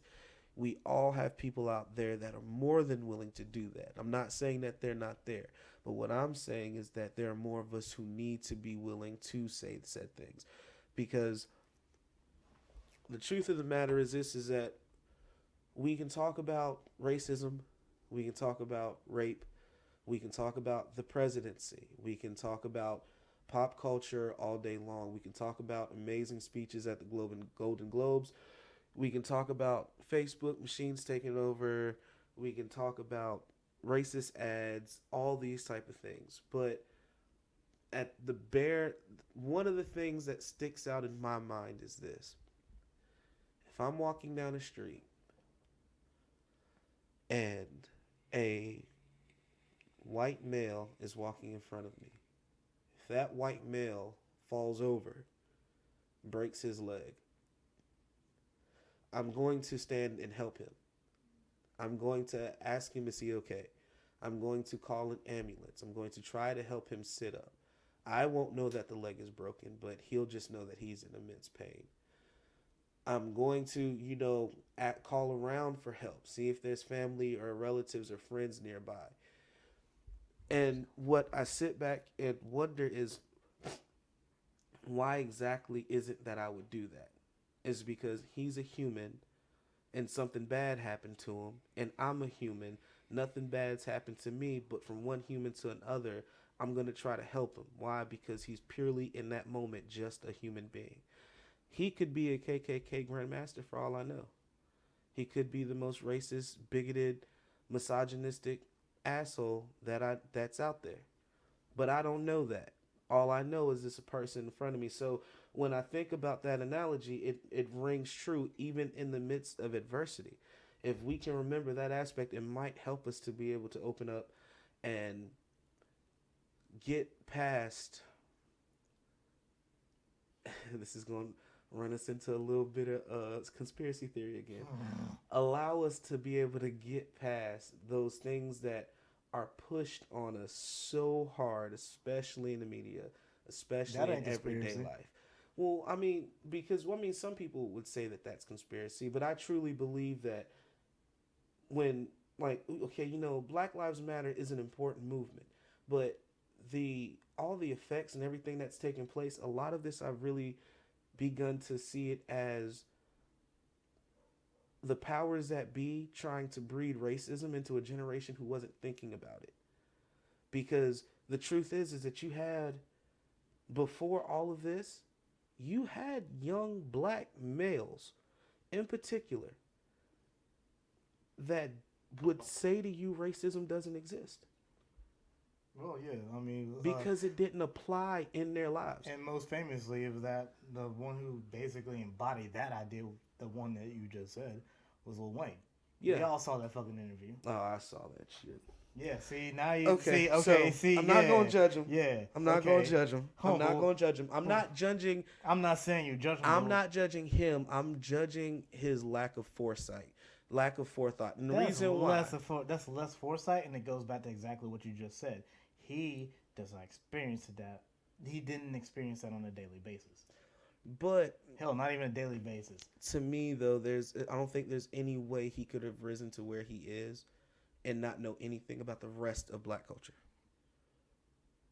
It's not that he didn't. Because if he grew up in the hood, he would know. It's not that he didn't know. He knew. He knew. Simple fact that it didn't apply to him. I get that it didn't apply to him. And like I said, upon further investigation, you find out actually the reason he says why he says is because he's got an issue with the person doing the interview. Because they said something slick and he caught an attitude. That's why he actually said what he said. But at the same time, I expect more from him being a superstar. Wayne is a trained star. He is a trained superstar since he was a teenager. You mad? I expect more from him as a trained star, not as a regular person walking around here, but as a trained star. I expect more from him than to get into his emotions about some slick shit a reporter said. Because you saw what the outcome was. He's fucking human though. He is human. I'm not demeaning his human. I'm not saying he's not human. I'm just saying what I expect. if you race cars for a living, right, and you pass out at the wheel, yeah, you're gonna crash. I'm gonna be disappointed that you crashed, but I'm not gonna say that you're not human, so you don't have the possibility to crash. But I'm also gonna say I thought you was a racer. I didn't think you was gonna pass out in the seat. That's just the truth. So Wayne being a trained star, I'm sitting here like I wasn't expecting you to do that though. I mean, yeah, I get that. Fella, you've been doing interviews for how long? How many years? You were raised in this. Like really, you could say his formidable years that raised him and brought him into his manhood, he spent as a child, as a star. Yeah. A millionaire star at that.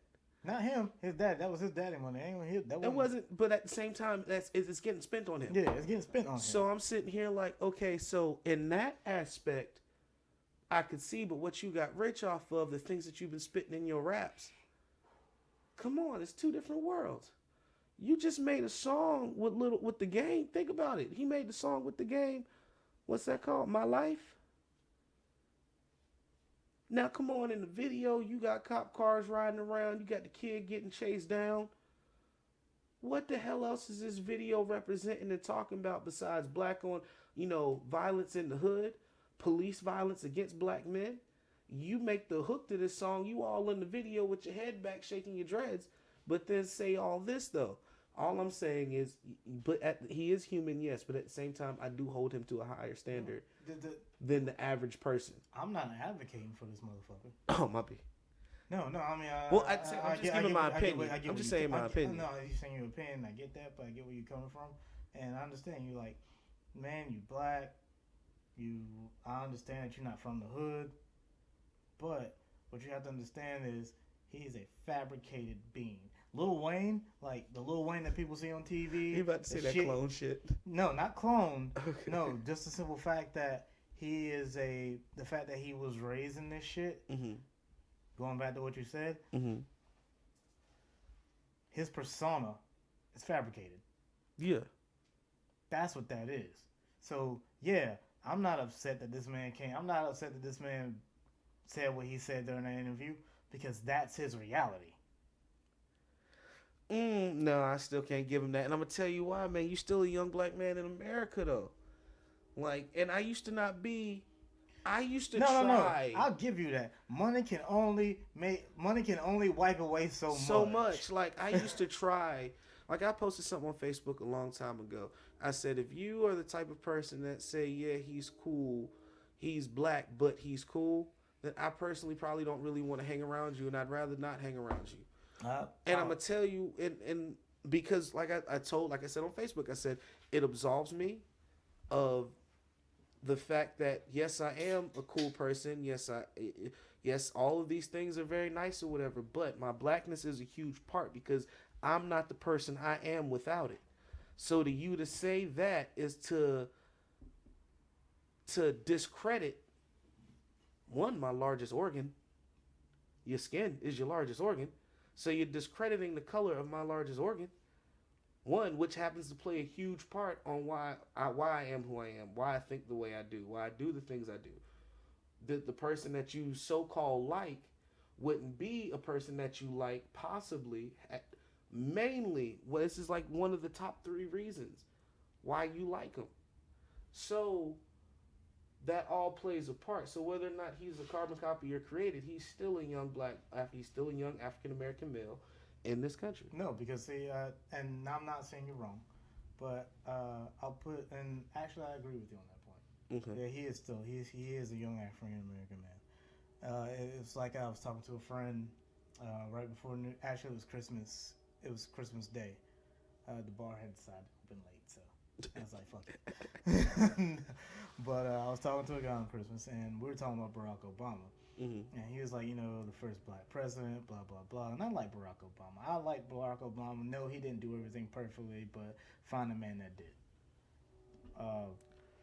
But he goes, but when he said that Barack Obama was our first black president, I was like, yeah, but he's not completely black. You do know that, right?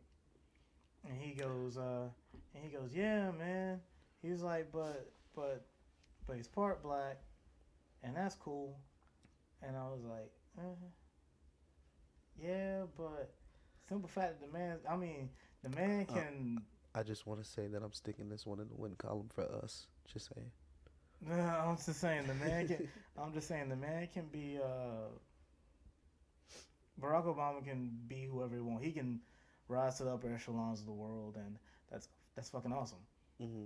Uh, but what you don't forget is the world will never let that man forget that he is black. He might be half black, Exactly. but they will never let him fucking forget he is black. Exactly. And that's where I agree with you on the fact that yeah, Lil Wayne. I my thing is I just it's not that I didn't like what he said. It's just that I don't like for people to make this man out to be more than he is, and like, oh, I expect better of him. No, Well, okay. I expected him exactly from what he is. Well, okay. Let me tell you though. I still, at the same time, you did say something that was important. You said he's a human, and I did not absolve him of that because it's written all. When he gave his explanation, I rewatched his interview. It makes perfect sense. It's written all over his face. He looks irritated. He looks upset. No, because He looks like he has a problem because Yeah. he has a problem with the woman at that point. I get all that. That's fine and and that's a dandy. fucking interview. But it just doesn't overshine the fact that that's an interview. A lot of people are going to see it that look up to you. Whether you like the fact that they do or not, they do. You've made millions off of these people, so you have a responsibility to them. And to say what you say it was too ignorant for you to say. For you to say, not for anybody else to say, but for you to say. I would say it was less ignorant and it was more disconnected. No, because the man, like I said, his persona is fabricated, and people don't realize that fact, and then you see the disconnect. It's like basically pulling back the curtain and seeing Oz. It's the fucking Matrix. This man has you see what you see, and then all of a sudden you see a different fucking part. See, I'm not gonna give him that much credit because the police don't even give us that much credit. Look, if you think this somebody stole your purse, right, and you slapped the fire out of that person, and you ain't had your glasses on properly, so the person standing next to him is the person you was supposed to slap. You still going to jail just because your glasses wasn't connected to your eyeballs so you can see who actually stole it. They still gonna take you to jail for smacking the wrong person, right? This is true, but you know what? I like to bring up this commercial that was going around a few years ago. It was basically the commercial was like, "Do something good, pass it the fuck on." It's a commercial where the lady got on the bus and she left her fucking purse on the seat, and the cops rolled up and the white kid walked by and he saw the purse, so he picked the purse up because he knew where the bus was gonna stop at next, and he ran with it. And the cops followed him because they're like, oh, this nigga stole his purse. We don't have to take him to jail. But the lady gets off the bus. Obviously, you know how it ends. She gets off the bus. He shows up the bus stop, hands her the purse, and the cop says, "Good job, kid."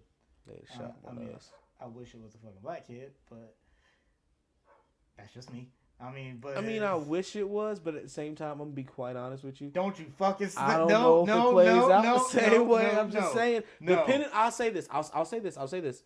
Dependent on the area, because you go to some neighborhoods, especially neighborhoods that understand that. No, especially neighborhoods that have suffered a lot. Did you see the video where the cop stops the 4 white kids in the car for saying "fuck you, pig" or some shit like that, right? Yeah. And he ends up pulling one of the kids out the car, and he was like, "Why would you say something like that? So disrespectful." He knows the father, he knows the mom, he knows all 4 of the kids in the car. So, but this is the area they patrol. They know the area they patrol. Whether it be a suburban white neighborhood or the hood, they got a lot of officers like that. That in some areas, not every area, but some areas, where the officers know the areas they're patrolling, they know the people they're patrolling. Truth be told, they know who's dealing the drugs. They know who's doing the killing. That's just truth be told.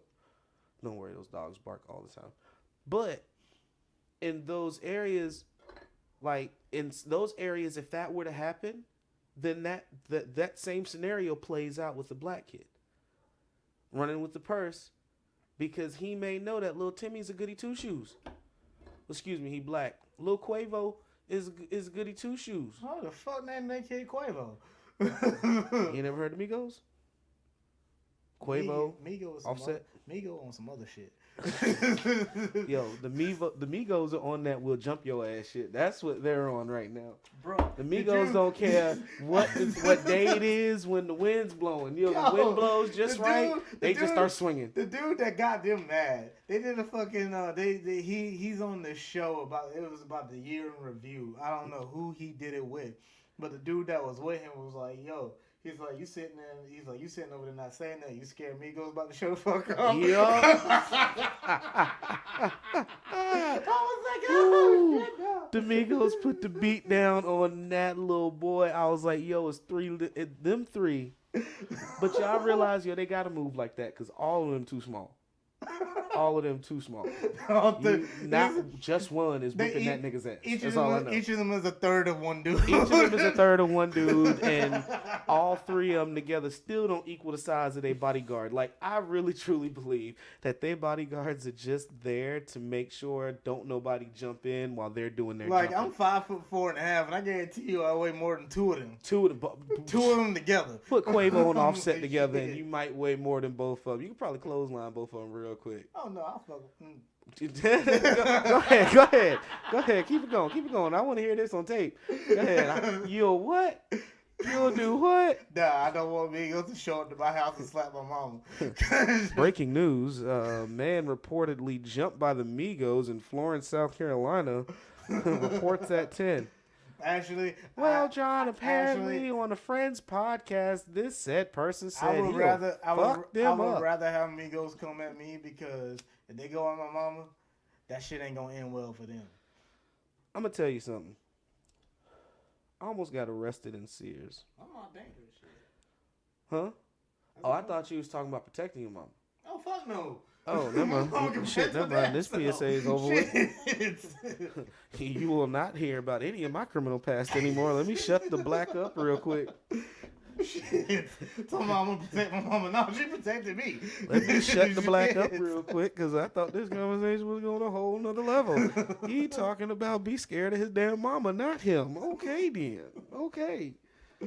I can't lie though. I mean, I will come at a nigga. I will come at somebody for going after my mama, but I have to make sure that I do it quick because she gonna get there first. Real talk. So, I gotta say this shit's so funny to me. When I was younger, right, my parents split up. You know, my dad, he's a foul nigga, man. He was a foul nigga. That's all. Like he's dead now, so I can say this shit now. Yo, he was foul as fuck, and he But see, at least you knew who your daddy was. Look, I knew who he was, yo. My dad was like a walking penis, man. He just blew on women and they got pregnant. Like, we was a real black family. Look at him the wrong fucking way. It's like, damn, shit. We was a real black family. When that motherfucker died, we found out about other babies, all kinds of shit. We was a real black family. I don't know my uncle like that. I had a cousin in 2001 come visit us. This white lady showed the fuck up and was like, who the fuck are you? Who the fuck is this? Yo, and my cousin Phoebe walked to the door and it was like, oh, and they're from the UK. She got to be white. Her name Phoebe. She got to be white. She's from Manchester, England, bro. Oh, that's where they make white people. Come on now. That's where they make them. That's the white people factory right there. Come on now.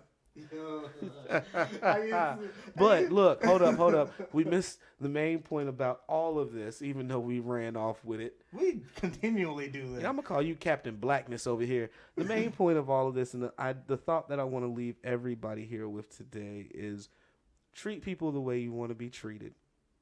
That is like the biggest lesson that is out there to learn. You know, if you don't want to be disrespected, you know, you don't disrespect people. Somebody may try you at some point in time or whatever, but you know, they're going to have to live with the consequences of those actions. Energy is a real thing, and the energy that you put out there, you will get back at some point in time or another, whether you know it or not. You know, and that doesn't follow any particular scripture. It doesn't follow any particular faith or religion, but all faiths, all religions, as far as I know, do talk about it. They may not say energy. They may use other words. But what goes around does come around, and that's not to be seen as a threat, but seen as an encouragement to go across better guidelines as you travel through life. You know, treat people the way you want to be treated, and a lot of these things, a lot of the issues that you think you have to deal with, you don't actually necessarily end up even having to deal with them because they may not even apply to your life. Anything else, Taj, you want to add before we get out of here? Well, I guess on that point, I agree with that. You know, put out the energy that you want to come back to you. But Did you just butt my good ass ending? why gotta be a good ending though? Okay. You know what? Fine then. I mean, it might be a mediocre ending. Hater. Fine then, hater. Let us Hater. hear what Hater. you have to say, oh dubious one. All right, fine.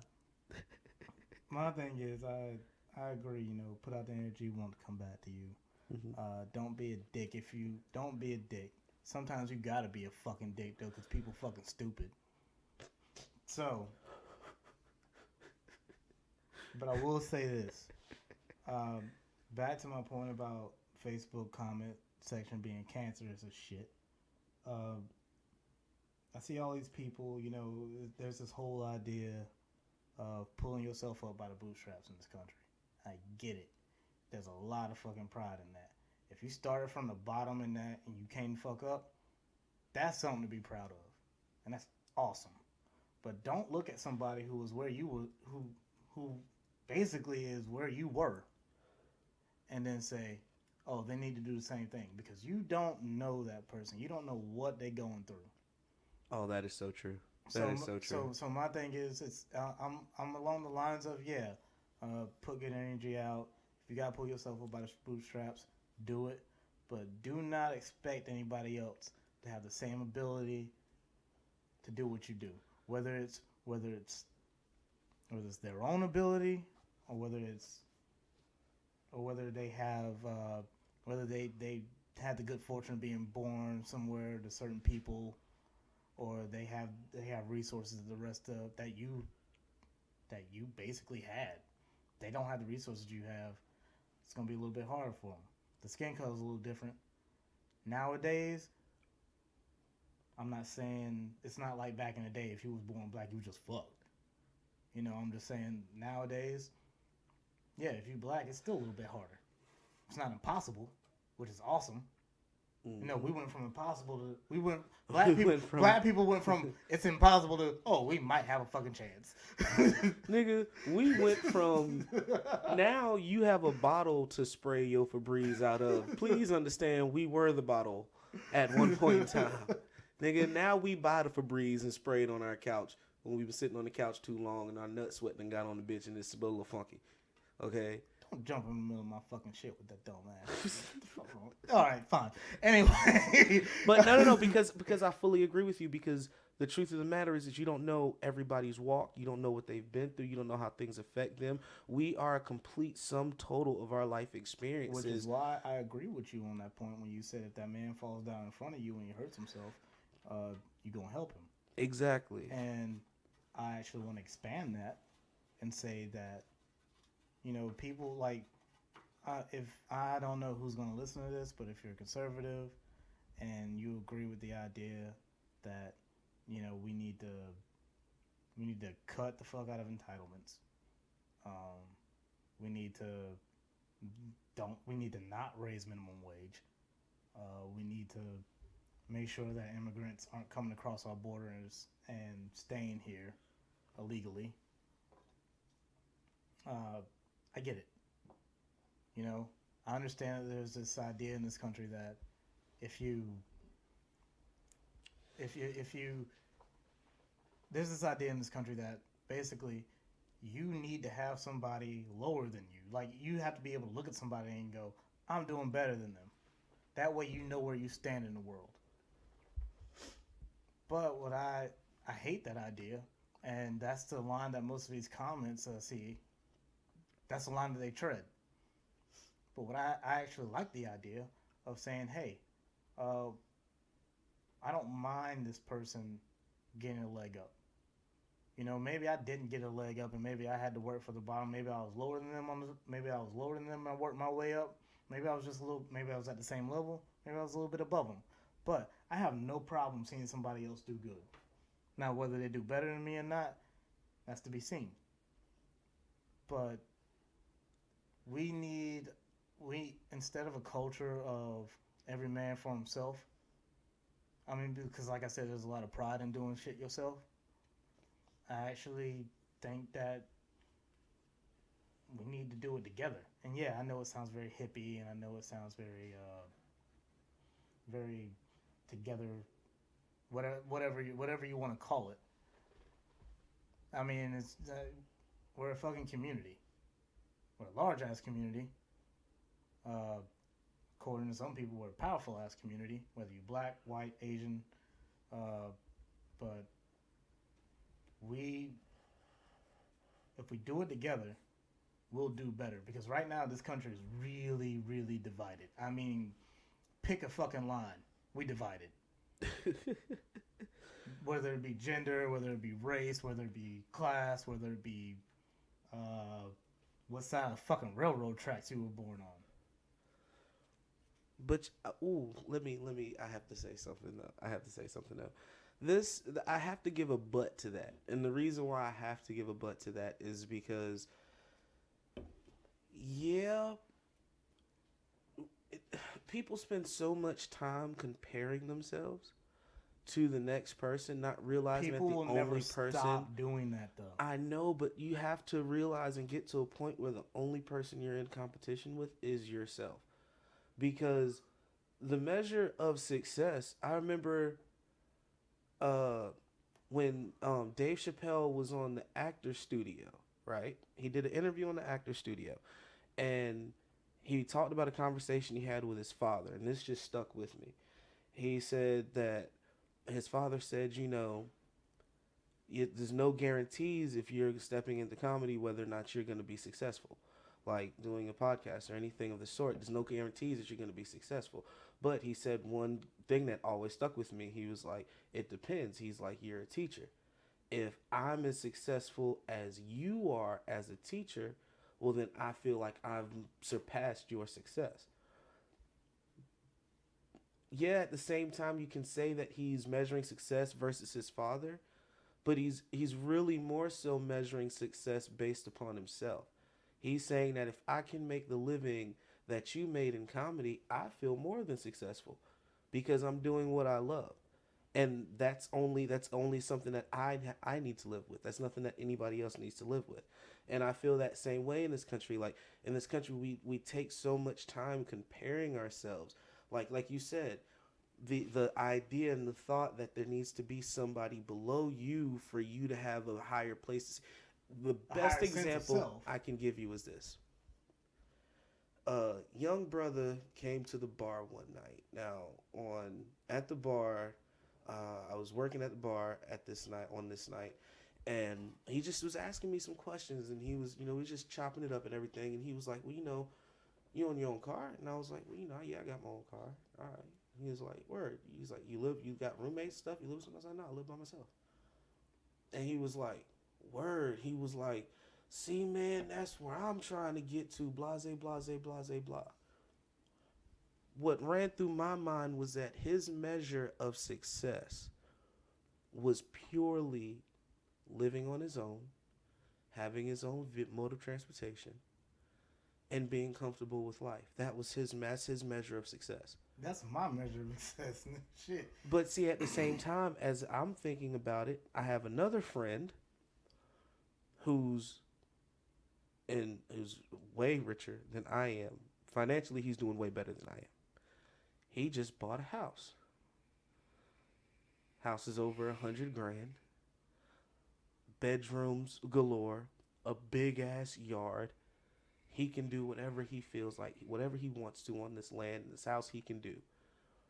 In my brain, I'm sitting here. He has multiple vehicles in his family. And in my brain, I'm sitting here going, that's what I'm looking at, right? That's more so my higher measure of success. Is I know I'll feel successful when I've reached that level. I'm not in competition. I'm not going to look. One of the things that has helped me to go further, to like keep progressing in life, is that point where I realized it's not necessarily a boots grab by the bootstrap mentality, but more so if I want to get it, I'm going to have to do it. If that makes any sense. No, that makes all the sense. And I'm not going to spend all my time, because I waste too much time and energy not doing it, trying to get there, if I spend all my time worrying about what somebody else is doing. AKA, don't spend too much fucking time thinking about it. Exactly. Actually do it. I'm thinking to myself always, okay, how am I going to achieve the next thing? How am I going to get to the next point? I'm pretty sure Gary Vee ain't the first person that said this. Gary Vee, that's that nigga. Go ahead. But Gary Vee said, one day you will die. Mm-hmm. And at the end, he's like, what's your legacy? I mean, yeah, some people don't want to leave a legacy. But yeah, some people only care about the here and now. But I'm one of those people that actually want to leave a legacy. And I'm not talking about kids. I'm talking about I want to leave something behind that help. I don't know whether it was all of humanity, whether it was just 2 or 3 kids, and they went on to do something better with their lives. Not even kids, just people. Let me tell you, I got introduced, like most black kids at some point, get introduced to some other form of siblings in their family. I keep making all these general black statements, but it feels really ethnic. But I think everybody goes through it, but whatever. But I was introduced to my oldest brother when I was 10 or 11 years old. And long story short, fast forward 5 or 6 years, he passes away. Now I've been to his house, met his wife, sweetest people in the world. We always say he was the good kid because he was the only one that wasn't raised by a father. So this is what we always said, right? But he literally, at his funeral, gave me a goal in life. And it's not so much a goal for my life, but a goal for my death. And I know that sounds crazy to think of, but when I went to his funeral, right, I'm his little brother. My sister's there. That's his little sister. His father is there. His blood father is there. His mother's there. We're at this funeral, so you would think, honestly, normally the family's kind of the more important set of people there. There were so many people there. You couldn't say anybody was fawning over one particular group. But it gave me a real goal because when I walked into this massive stadium-like church, it was a huge church. All the pews were taken. Fucking mega church. They had chairs in the middle of the aisles, right? And between every aisle, you had people sitting on chairs going all the way around the church and people standing all the way around the church. The chairs that they put next to the pews, you had people standing in them in the middle of the aisles, and you still had it going all the way out the door, right? The people love this man. My brother picked up the garbage. I mean, my brother was a garbage man. His wife, Margie, I don't believe Margie had gotten sick, so she stopped working at one point. I think she was a school teacher before that. But he was a garbage man. And you know what happened for the next 4 hours? The next 4 hours was nothing but people walking up. I don't know if all of these stories were true, but I'm quite sure the majority of these stories were true. Just giving story after story after recollection of a single interaction or multiple interactions, how great they thought he was, how great a person they thought he was, and all of these things. Just people. I remember he took me to the barbershop one time, and when he walked in the barbershop, it was in Chesapeake. Chesapeake's not a small town. Everybody there knew him. People sitting down knew him. Like, all of these people not only knew him, but talked to him, had only nice things to say about him. And I was sitting there like, yo, not gonna lie, that's kind of where I want to be in life. Like, that's kind of something I want to attain in life. When I die, I want to, 1, look like I'm supposed to be dead, and 2, I want to have a whole lot of people that I was able to, and it wasn't so much of a show of, oh, he was so big. It was more so, this is how many people at some point in time he affected their lives. He touched their lives for something, so that meant his life was worth something before he died. I don't want my life to be worth nothing when I die. And financially, it doesn't really matter. Financially, it doesn't matter. But I do want somebody to go, No, yo, that was that guy that one time he just, I said, hey, I need this, and he did it. the money's for me. Yeah. Money's. I mean, I understand philanthropy, but the money's for me. Exactly. Cause my brother died. Mhm. My older brother. He was my second oldest brother. My oldest brother's still alive. Awesome dude. But I mean, people showed up for the funeral, and I always say this. I think my brother Vance was he's a better man than I was, cause I'm a selfish fuck. Why would you just say that? Cause I am. I mean, I just am. And after he died, because I didn't do things for other people, and I hate to say that his death was the catalyst for me to be a better human being. Mhm. But I noticed that after he died, after seeing all these people come to the funeral, and because your old brother was a garbage man, my brother was a fucking Walmart employee.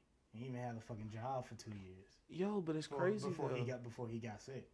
But it's crazy though because you'll see people. They didn't have to be Bro, mega stars or superstars, but in their hood, yeah, yo, everybody loved them. Like loved them, and they didn't have to sell drugs. They didn't have to, be the pimps on the street. They didn't. They weren't none of that. These weren't They weren't career criminals or nothing. These was just everyday regular dudes who they just had a moral, like, outline of, okay, I'm gonna do right by you in spite of. I will tell these two stories about my brother. When my brother got sick, he went into remission, and through I guess through the state, he was able to get his own place. But he got a place in the hood Mm-hmm. in Bennettsville. We called it the Mill Farm. So Mhm. he was on the Mill Farm in his little apartment, and I would go over and I'd hang out and shit, and then we play video games and whatnot, and we just eat food, just hang out. Mm-hmm. Now one night I was over there. There was a big party going on down the fucking road, and some guy got shot in the head. Mm-hmm. And all these people were streaming back towards the house. People was knocking on the door and stuff. Me and my cousins were there, and we didn't let nobody in. Mm-hmm. Now, my brother's not like that. So, because we would go over on random days, or my mom would go over on random days, and there'd be little kids in the house just hanging out, Mm-hmm. playing, like, because my brother had a PlayStation, he had a Dreamcast, he had a Sega. Mm-hmm. So he would set that stuff up and just let these kids come in the house and play video games. He'd have little snacks and stuff around, like potato chips and shit. Mm-hmm. So he'd just hang out because, he's like, yeah, it's hot today. He was like, it's really fucking hot. Y'all can come in and hang out because I got air conditioning. Mm-hmm. I don't know if they couldn't go home, or if they didn't want to go the fuck home, whatever. But we come, like, me and my cousins would go over, or me and my brother, whenever my brother was in town, we'd go over, and these kids were there. Mm-hmm. And it was like, oh, okay. And that was another thing I noticed. My brother was really good with little fucking kids, dude. Like, I was like, whatever. I was like, any bitch that said no to him, you just lost a badass baby daddy. Okay, let me pause you real quick because I was gonna say my brother was too. Let me tell you, my brother was the first dude who showed me how to duplicate games for the. Let me restate. Okay, he didn't sell drugs, but this nigga knew how to copy a motherfucking Dreamcast game. Okay, he would show me. You had the disc, you had to put it in beforehand. Yeah. You put in the real disc, and then you put in this fake disc and you ran it. And it had some program on it. And after it ran, you just popped it right open, popped it out, and put the fake disc in there so you could play the game that was copied from the original game.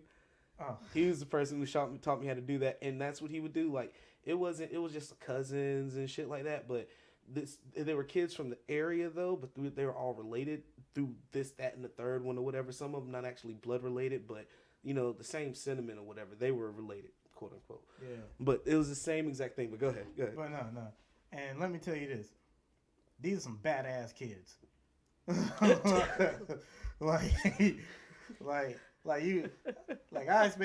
expected these kids, because my brother, like I said, my brother was a cancer survivor then, because he was in remission. Mm-hmm. But he wasn't, like, he was trying to get back in. He he was going back to the gym, trying to be healthy again and whatnot. But he wasn't the strongest fucking person again. I mean, he wasn't the strongest fucking person because he was always sick. Mm. But the thing is, when these little kids came to his house to hang out, like I think it was a unspoken thing. Like, you do not fuck up here. Because if you fuck up, we can't come the fuck back here. Yeah. And I was like, damn. I was like, I'm pretty sure the teachers in school have problems with these fucking kids. These are some badass fucking kids. Mm-hmm. But that's just the kind of dude he was, though. Yep. Like, he made you want to be a better fucking person. And look, man, that's how I try to be, and that's what I want to be, and I feel like I'm getting there. I really do. Like, I feel like, the more and more I try and achieve and learn whatever, I think part of it is always keeping yourself open to learning, like always keeping yourself open to what you don't know. Just because it's almost like it can like allow you to see the future before the future actually takes place. If that makes any sense. It allows you to learn where you to gain from what you would have missed out on. You know what I mean? But it also, the give back is it allows you to see and help those that were closed off before you. You know what I mean? Where you're that other light to, they're not getting that other perspective that there is a possibility of success in spite of your situation. You know what I mean? Where they may feel like they're set up for failure, but you can look at them and go, well, whether you know it or not, I'm living proof you're not set up for failure. I'm actually living proof that you're set up to succeed way further than, and this would be comparing yourself to other people, but you're set up to succeed in somebody else's eyes way further than the rest of these people have. Whether you know it or not, you're set up to achieve what it is you want to achieve, whether you know it or not. And that's the fucked up part, because these people, they don't see that shit. They don't. They don't. They like, you have a lot of people who are like, a lot of people like to call it a victim mentality. Mm-hmm. And I'm just like, nah, I don't like to think of it as a victim mentality, because once you think you're a victim, you are a victim. You are a victim, yeah. Unless you actually, and that thing sticks with you. Unless you actually are a fucking victim. Yeah. Like, if you have been victimized, whether it's assault, rape, if the bank took your shit from you. But at the same time, though, I can't even say that always is, because I've seen a lot of actual victims. Yo, man, they take that victimhood and make it. Like, no. They don't take the victimhood and make it. They take that victimhood and they make it in spite of it. Well, I'm not even gonna say that, because I've noticed the reason why I can't say that is because I've seen victims of different realities, regardless to what the actual situation was. Different situations where they were the actual victim, and they owned their victimhood, and not in spite of, but used it to make themselves better, overcome. What you're saying is they use it as a vehicle. Mm-hmm. But that's also, I'll disagree, and I'll say that's also in spite of it, because basically this thing happened to you and you're a victim, but this is not my entire being. This is not my entire being. I am not. Well, yeah, like I was saying earlier, I'm not just a black male, but I am a black male. Yeah, and once again, and I'm pretty sure, and truthfully, I'll give them this. I'll give them this, like the same way people aren't gonna let you forget that you're black, and they're not gonna let me forget that I'm black. Just like people aren't gonna let them forget that they're a victim if they know they're a victim. Yeah. Well, I mean, that depends on the person, though. That's really person specific, though, because you can know whatever it is you want to about me. And again, this goes back to me being a black male, but also me not just being a black male. No. Because you can know anything about me and the things that I've been through and the things that's gone on with me and the things that's happened to me. But at the same time, I I'm gonna choose how that dictates how it goes. You know what I mean? I just choose to dictate how my life goes. Period. Yeah, yeah, And, you know, yeah, despite whatever the fuck else is going on, despite how I'm feeling, and that was a really hard thing for me to get through. Was despite how I'm feeling at the time, I need to make the best decision for me. yeah. You know, so at the end of the day, yeah, I might be whatever. I might be whatever. You know, whether I'm black, whether I'm broke, whether I'm poor. And it's Uh, crazy because most people will never understand it. They'll be like, they'll. It's like weird. The things people say to you when something happens, it's crazy. But I'm just like, you just walk a day in my shoes, man, and you would so get it if you just took a day in my shoes. But it's and hard. It's and hard though for other people to take a day in your shoes though. that's where I come, and that's where I go back to my point earlier. And actually, the point that I wanted to make on what you said earlier when we were trying to end this was that It's okay. It no, happens. no, no. Where it's a simple fact that empathy, dude. You like when my friends come to me with issues, and a lot of my friends come to me with issues. Hmm. I turn my brain off, and I put myself in their shoes, and I go, okay, if I was in that spot, how would I think? What would I What do? would I do and how would I react? Yes. And my thing is, and at the end of the day, no, nobody, everybody's not gonna react the same way I do because they have different experiences in life. Hmm. But my thing is, I try to give them the, like, you came to me, and no, I am not some wise motherfucker. I feel like I've lived less than everybody I've ever known. You know what? That's one thing that kind of helps me, and I've noticed it where it has helped me. Now I can see it. You know, I'm only 28, so at this point now, I feel like I'm getting enough years on me to where I can start to look back and see where the mindset's actually helping is not only being able to see it through my eyes, but also the point where I stopped caring about whether or not you get it. You ever seen a movie Lackawanna Blues? I think I have. It's an It's old an old flick. ass It's an movie. old Yeah, I flick. know it's an old movie. My But man from Empire is in it. The one that plays Lucius. uh, I can't think of his name. He played in Hustle and Flow. The main black guy in Hustle and Flow. oh, you talking about fucking? I can't remember his name. I can't It's think of some his black name. ass name. I can't Oh yeah. remember. Oh, that shit black than a motherfucker. And he even that damn dark. I mean, shit. That dude that always says, look here, man. Look here, man." That's how he always talks. You But know what, bro? I'm gonna make a side note right quick. Whenever I hear that fucking song that it was real dirty South shit, hmm that fucking you start whoop thinking back to that song. shit, Whoop that trick, nigga. I was Whoop like, that oh, trick. bro. But, I actually went on YouTube and I bumped that shit for like 3 days. yo, I went on That- Apple that Music song. and downloaded that shit. It's hot out here for a pimp. I can't Bro, remember the rest of the words. Yo, that shit Dude, was such like, fire. Like it gets inside me. And Yo, I'm it like, makes me like, yes. I'm not gonna lie. Every now and again, when you see Ludacris doing something, I'm just like, man, fuck that nigga, man. Oh, skinny But- black ass nigga. But back on track though. Yeah, back on track. Go ahead. You Everybody's not gonna get it, and I've learned to become. I've gotten to the point where I'm content with that.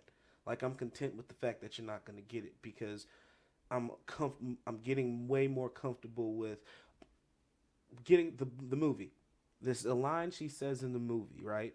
Where the guy, her husband, which is that guy, um he plays he's a mechanic, he works or whatever, but he drinks a lot and sometimes he comes in, he gets raged the fuck out, he's hit her a few times, this, that, and the third, blah blah blah.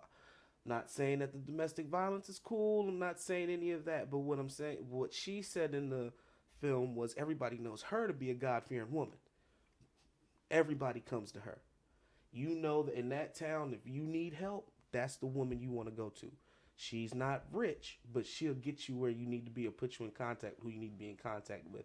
And if at the end of the day, she's going to be the one to stitch you up and put a hot meal in front of you and get you back on your way. Everybody knows it's about her. And in the house she owns, they rent out different rooms or whatever to different people, that travelers and passerbys or whatever. And some people that have stuck around. But she says a line in the movie where she's like, you know what? Nobody has to understand our relationship but us. And she kind of harps on that point a lot, where it's like nobody's gonna get it. They see me, the life I live. They see him, the life he leads, and they don't understand why they're in love.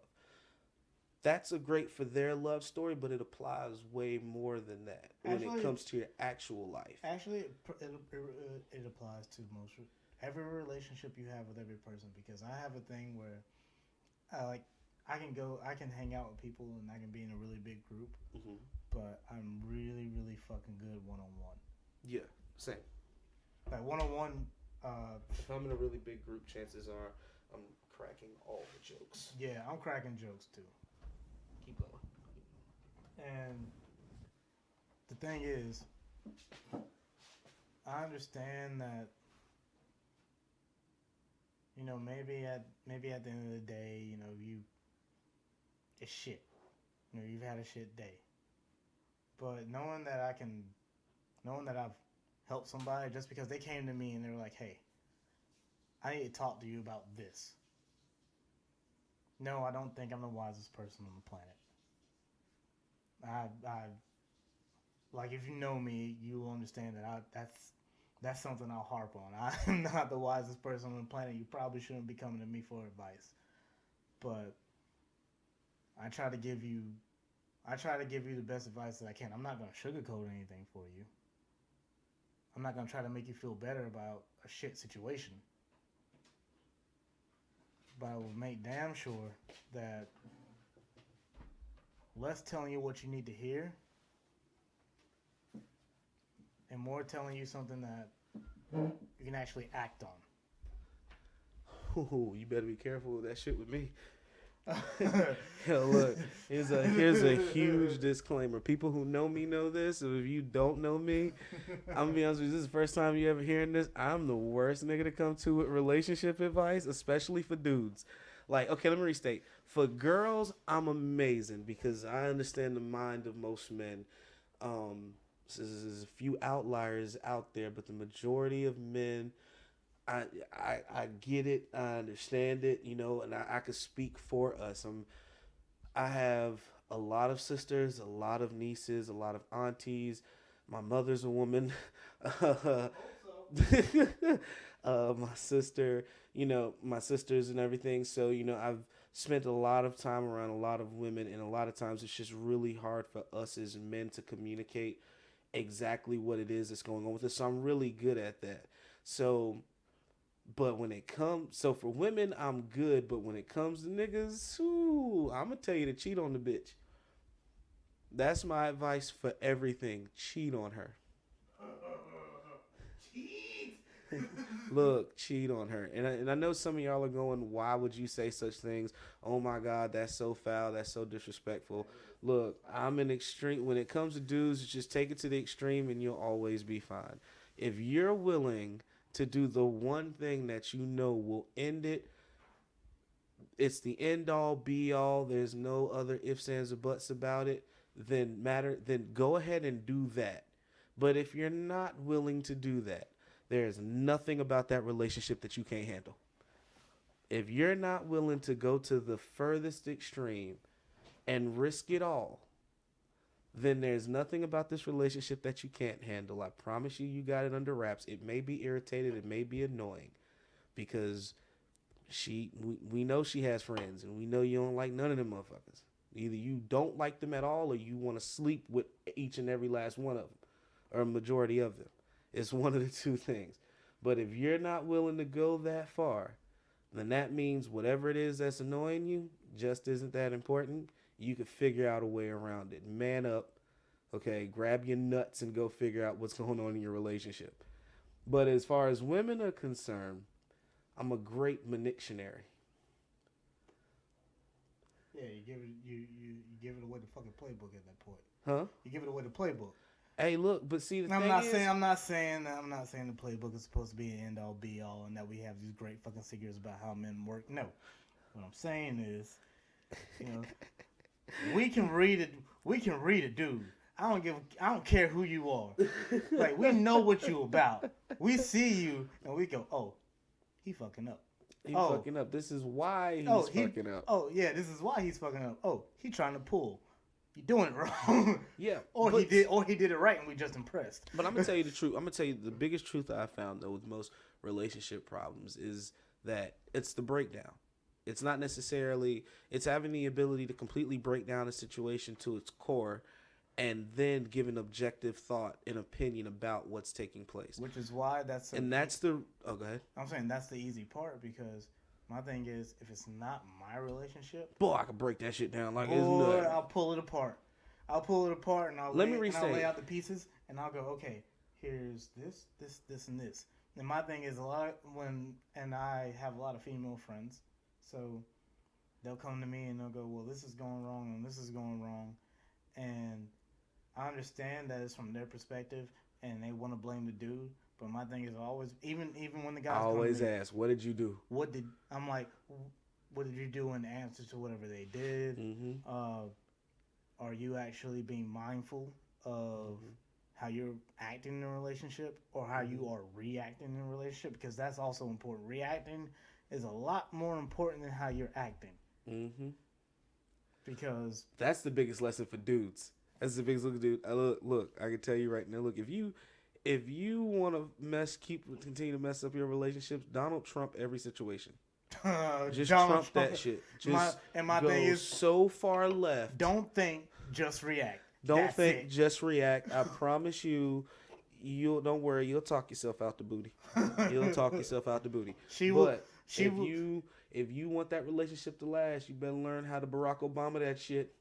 You better stand there with that straight face and tell her and give long syllabled answers, like long. And tell her there's make sure every word coming out of your mouth in her mind, like you saying something, but in her mind all she hears is, oh, there's hope that he's not an asshole. Oh, there's hope that he might do better. Do shit like this. Go, look here, woman. And as you talk slower and you syllable that shit out, you consistently think about what it is that took place and where you might have went left if you don't know where you went left. But let's be honest, fellas. You know where you went left. She know where you went left. Get that shit right, nigga. Just apologize off the rip. You be good. No, Promise. We all do. But, you know you shouldn't have called her a bitch. But the point that I was trying to get to. You know you shouldn't have poked fun at her mama's girl. God damn. You knew better than that shit. Come on now. Oh, shit. You know you should have said she looked better than her sister. Come on now. What the fuck you mean? This is shit simple. Why you even commenting on her sister? Why would you even talk about her sister? Well, because she probably brought it up. She'll probably, because this is what girls will do. She'll do some shit like, that's what they do. She'll do some shit like, but see, do you think? But see, these dudes walk right into it. It's like, no, the problem is that dude, we're so dumb. We just want to be right. No. That's all we want to be is right. And let me tell you something. Matter of fact, dudes you know? Hold on. We don't want to be right. We want to be left the fuck alone. No. No, the only dude that wants to be left the fuck alone is the dude that's willing to lie. But for the idiot that's going to tell the truth, right? He's going to answer this question and he wants to be right. If she says, hey, does she look good in that outfit? The smart answer is to say, well, I mean, she dressed, so she looks all right. Or she's a human that dressed. She put clothes on. Or she looks all right. Or you can find Hold on. She ain't nothing in comparison to you, though. Yeah, see, I don't like bumping up people's heads just because. Got to. You want this to last? You do realize you're in a relationship with a woman, right? Yeah, but I can find me a woman that don't give a shit about that. I know. They're very few and far in between. No, they say they don't give a shit about that in particular, but every woman that I've ever met that has said they don't give... See, that's looks. Some women don't give a fuck about looks, but they do give a fuck about something else. You just have to know what it is they give a fuck about for their life. Yeah, see, I'm showing my ignorance here. Like I said. Again, I'm good with the breakdown. Once again, I'm lonely. So. So I'm lonely. Again, I'm good with the breakdown. There's some part of their life that they do actually give a fuck about. And if you say some other bitch's flyer in that aspect. And whatever. And no. And see, and that's what that's a wrap. I thought we were just talking about one aspect. Huh? You're actually taking it and you're spreading it across the whole. I'm talking about all women. All women. We're talking about the whole fucking thing. Because You know, whether she's a great artist or whether she knows how to cook. You say a woman does it better than she does, yeah, you probably that fucked was up. so misogynistic. All she can do is cook and paint. No, no. I'm saying I'm giving examples. I didn't give more examples. What do you want me to What if- say? what what If you know how to math real But fucking what if good. she drives steam trains? You know, If she What drive, if she drives steam trains and another bitch roll by in the steam train, you be like, damn, that train going fast. Wait, what if she knows how to science some shit? Well, she know how to science some shit too. She It's can like, yo, science her this experiments, dick. her experiments came out great. Well, what about my experiment?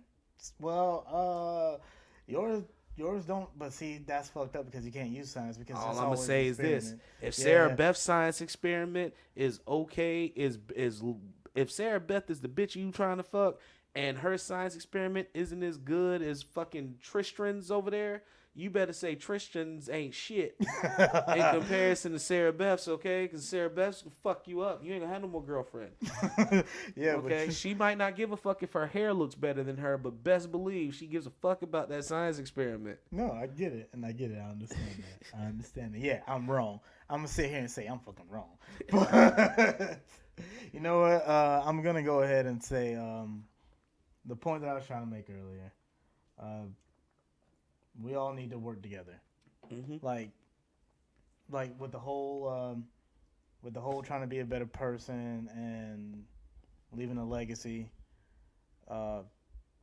touching people, and no, they don't all have to show up at your fucking funeral, but simple fact that be a good person, Just trying, really. put the energy out in the world that you want to come back to you, and be selfish. Like, if you can't help somebody out because you in a bad way, that's fine. Don't feel fucking bad about it. We're not all fucking philanthropists. We can't help everybody we come across. Yeah. Let me PSA this real But- quick. I'm trying to be like my brother. Okay, I'm trying. I'm what you call in between blessings. Okay, I Well, stay in between blessings. Well, my thing is just try to put yourself in somebody else's shoes when you come across them. And if they're asking for advice, if they're asking for help, no, I mean, if you're not the kind of person to give somebody the shirt off their back, because I know a lot of people like to use that analogy, like, oh, so and so was such a good person, he would give you the shirt off his back. He might fuck your sister too. so Yeah, you he gotta might watch fuck your out. sister too, but you don't have to give that man or that woman the shirt off your back, but you can help them.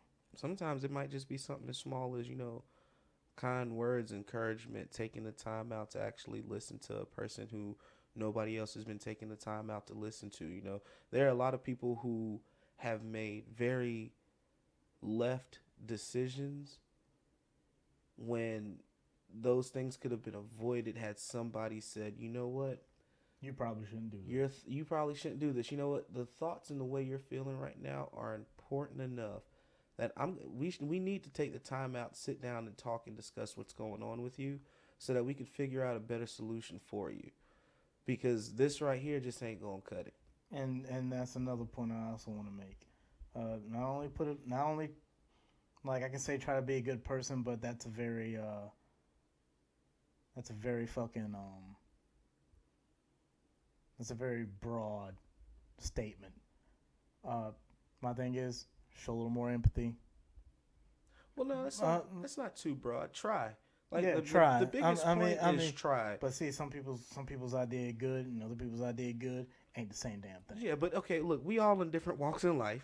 I mean, look here. If you are a person walking around slapping You tacos, dragging this shit out on purpose. Hold on. If you're a person walking around slapping tacos out of Mexicans' hands, that maybe you just didn't slap A that lot many of us are tacos not that week. Tyrone. Don't go up to somebody and smack a All I'm cigarette s- out their hand. Thank you. That's what I'm saying. Like, okay, if that's what you can do for the week, then that's what you do. You ain't slap that many tacos that week. If that's what you can do, that's what you can do. We all try. We start somewhere though. Start Okay, somewhere. Start But trying. just to let y'all know, you come slap a taco on my hand, you won't be fucked up. You slap a taco out of my hand that I just paid for, I'm gonna shoot you. I'm not fighting you. I'm gonna shoot you. Like it's just what's going. Yeah, see, I don't care. I don't carry a gun, so I'm gonna do what I can. My gun is. I'm gonna do what I fucking can. I got a gun on the kitchen table and a shotgun in the room. I'm shooting. Okay, you slap a taco out of my hand. I didn't get fat by accident. Okay, No. I'm fat for a reason. This took 28 years of hard work and a lot of money spent at buffets. You slap a taco out of my hand. I She did gained. good. I gained a little bit of weight, but shit. That's your ass. Anyway, try to once again try to be a good person. Oh my goodness, Sure. you've said that like 50 million times. Well, man, I'm trying to get to the fucking point, but you keep stopping me. What is the point then? If you quit stopping me, I'll fucking get to Oh my it. God, you are such a girl. Go ahead. Yeah, yeah, because there ain't no other girl in my fucking life. I might as well be both. Oh my God. All right, Caitlin. No. Up that cyborg pussy.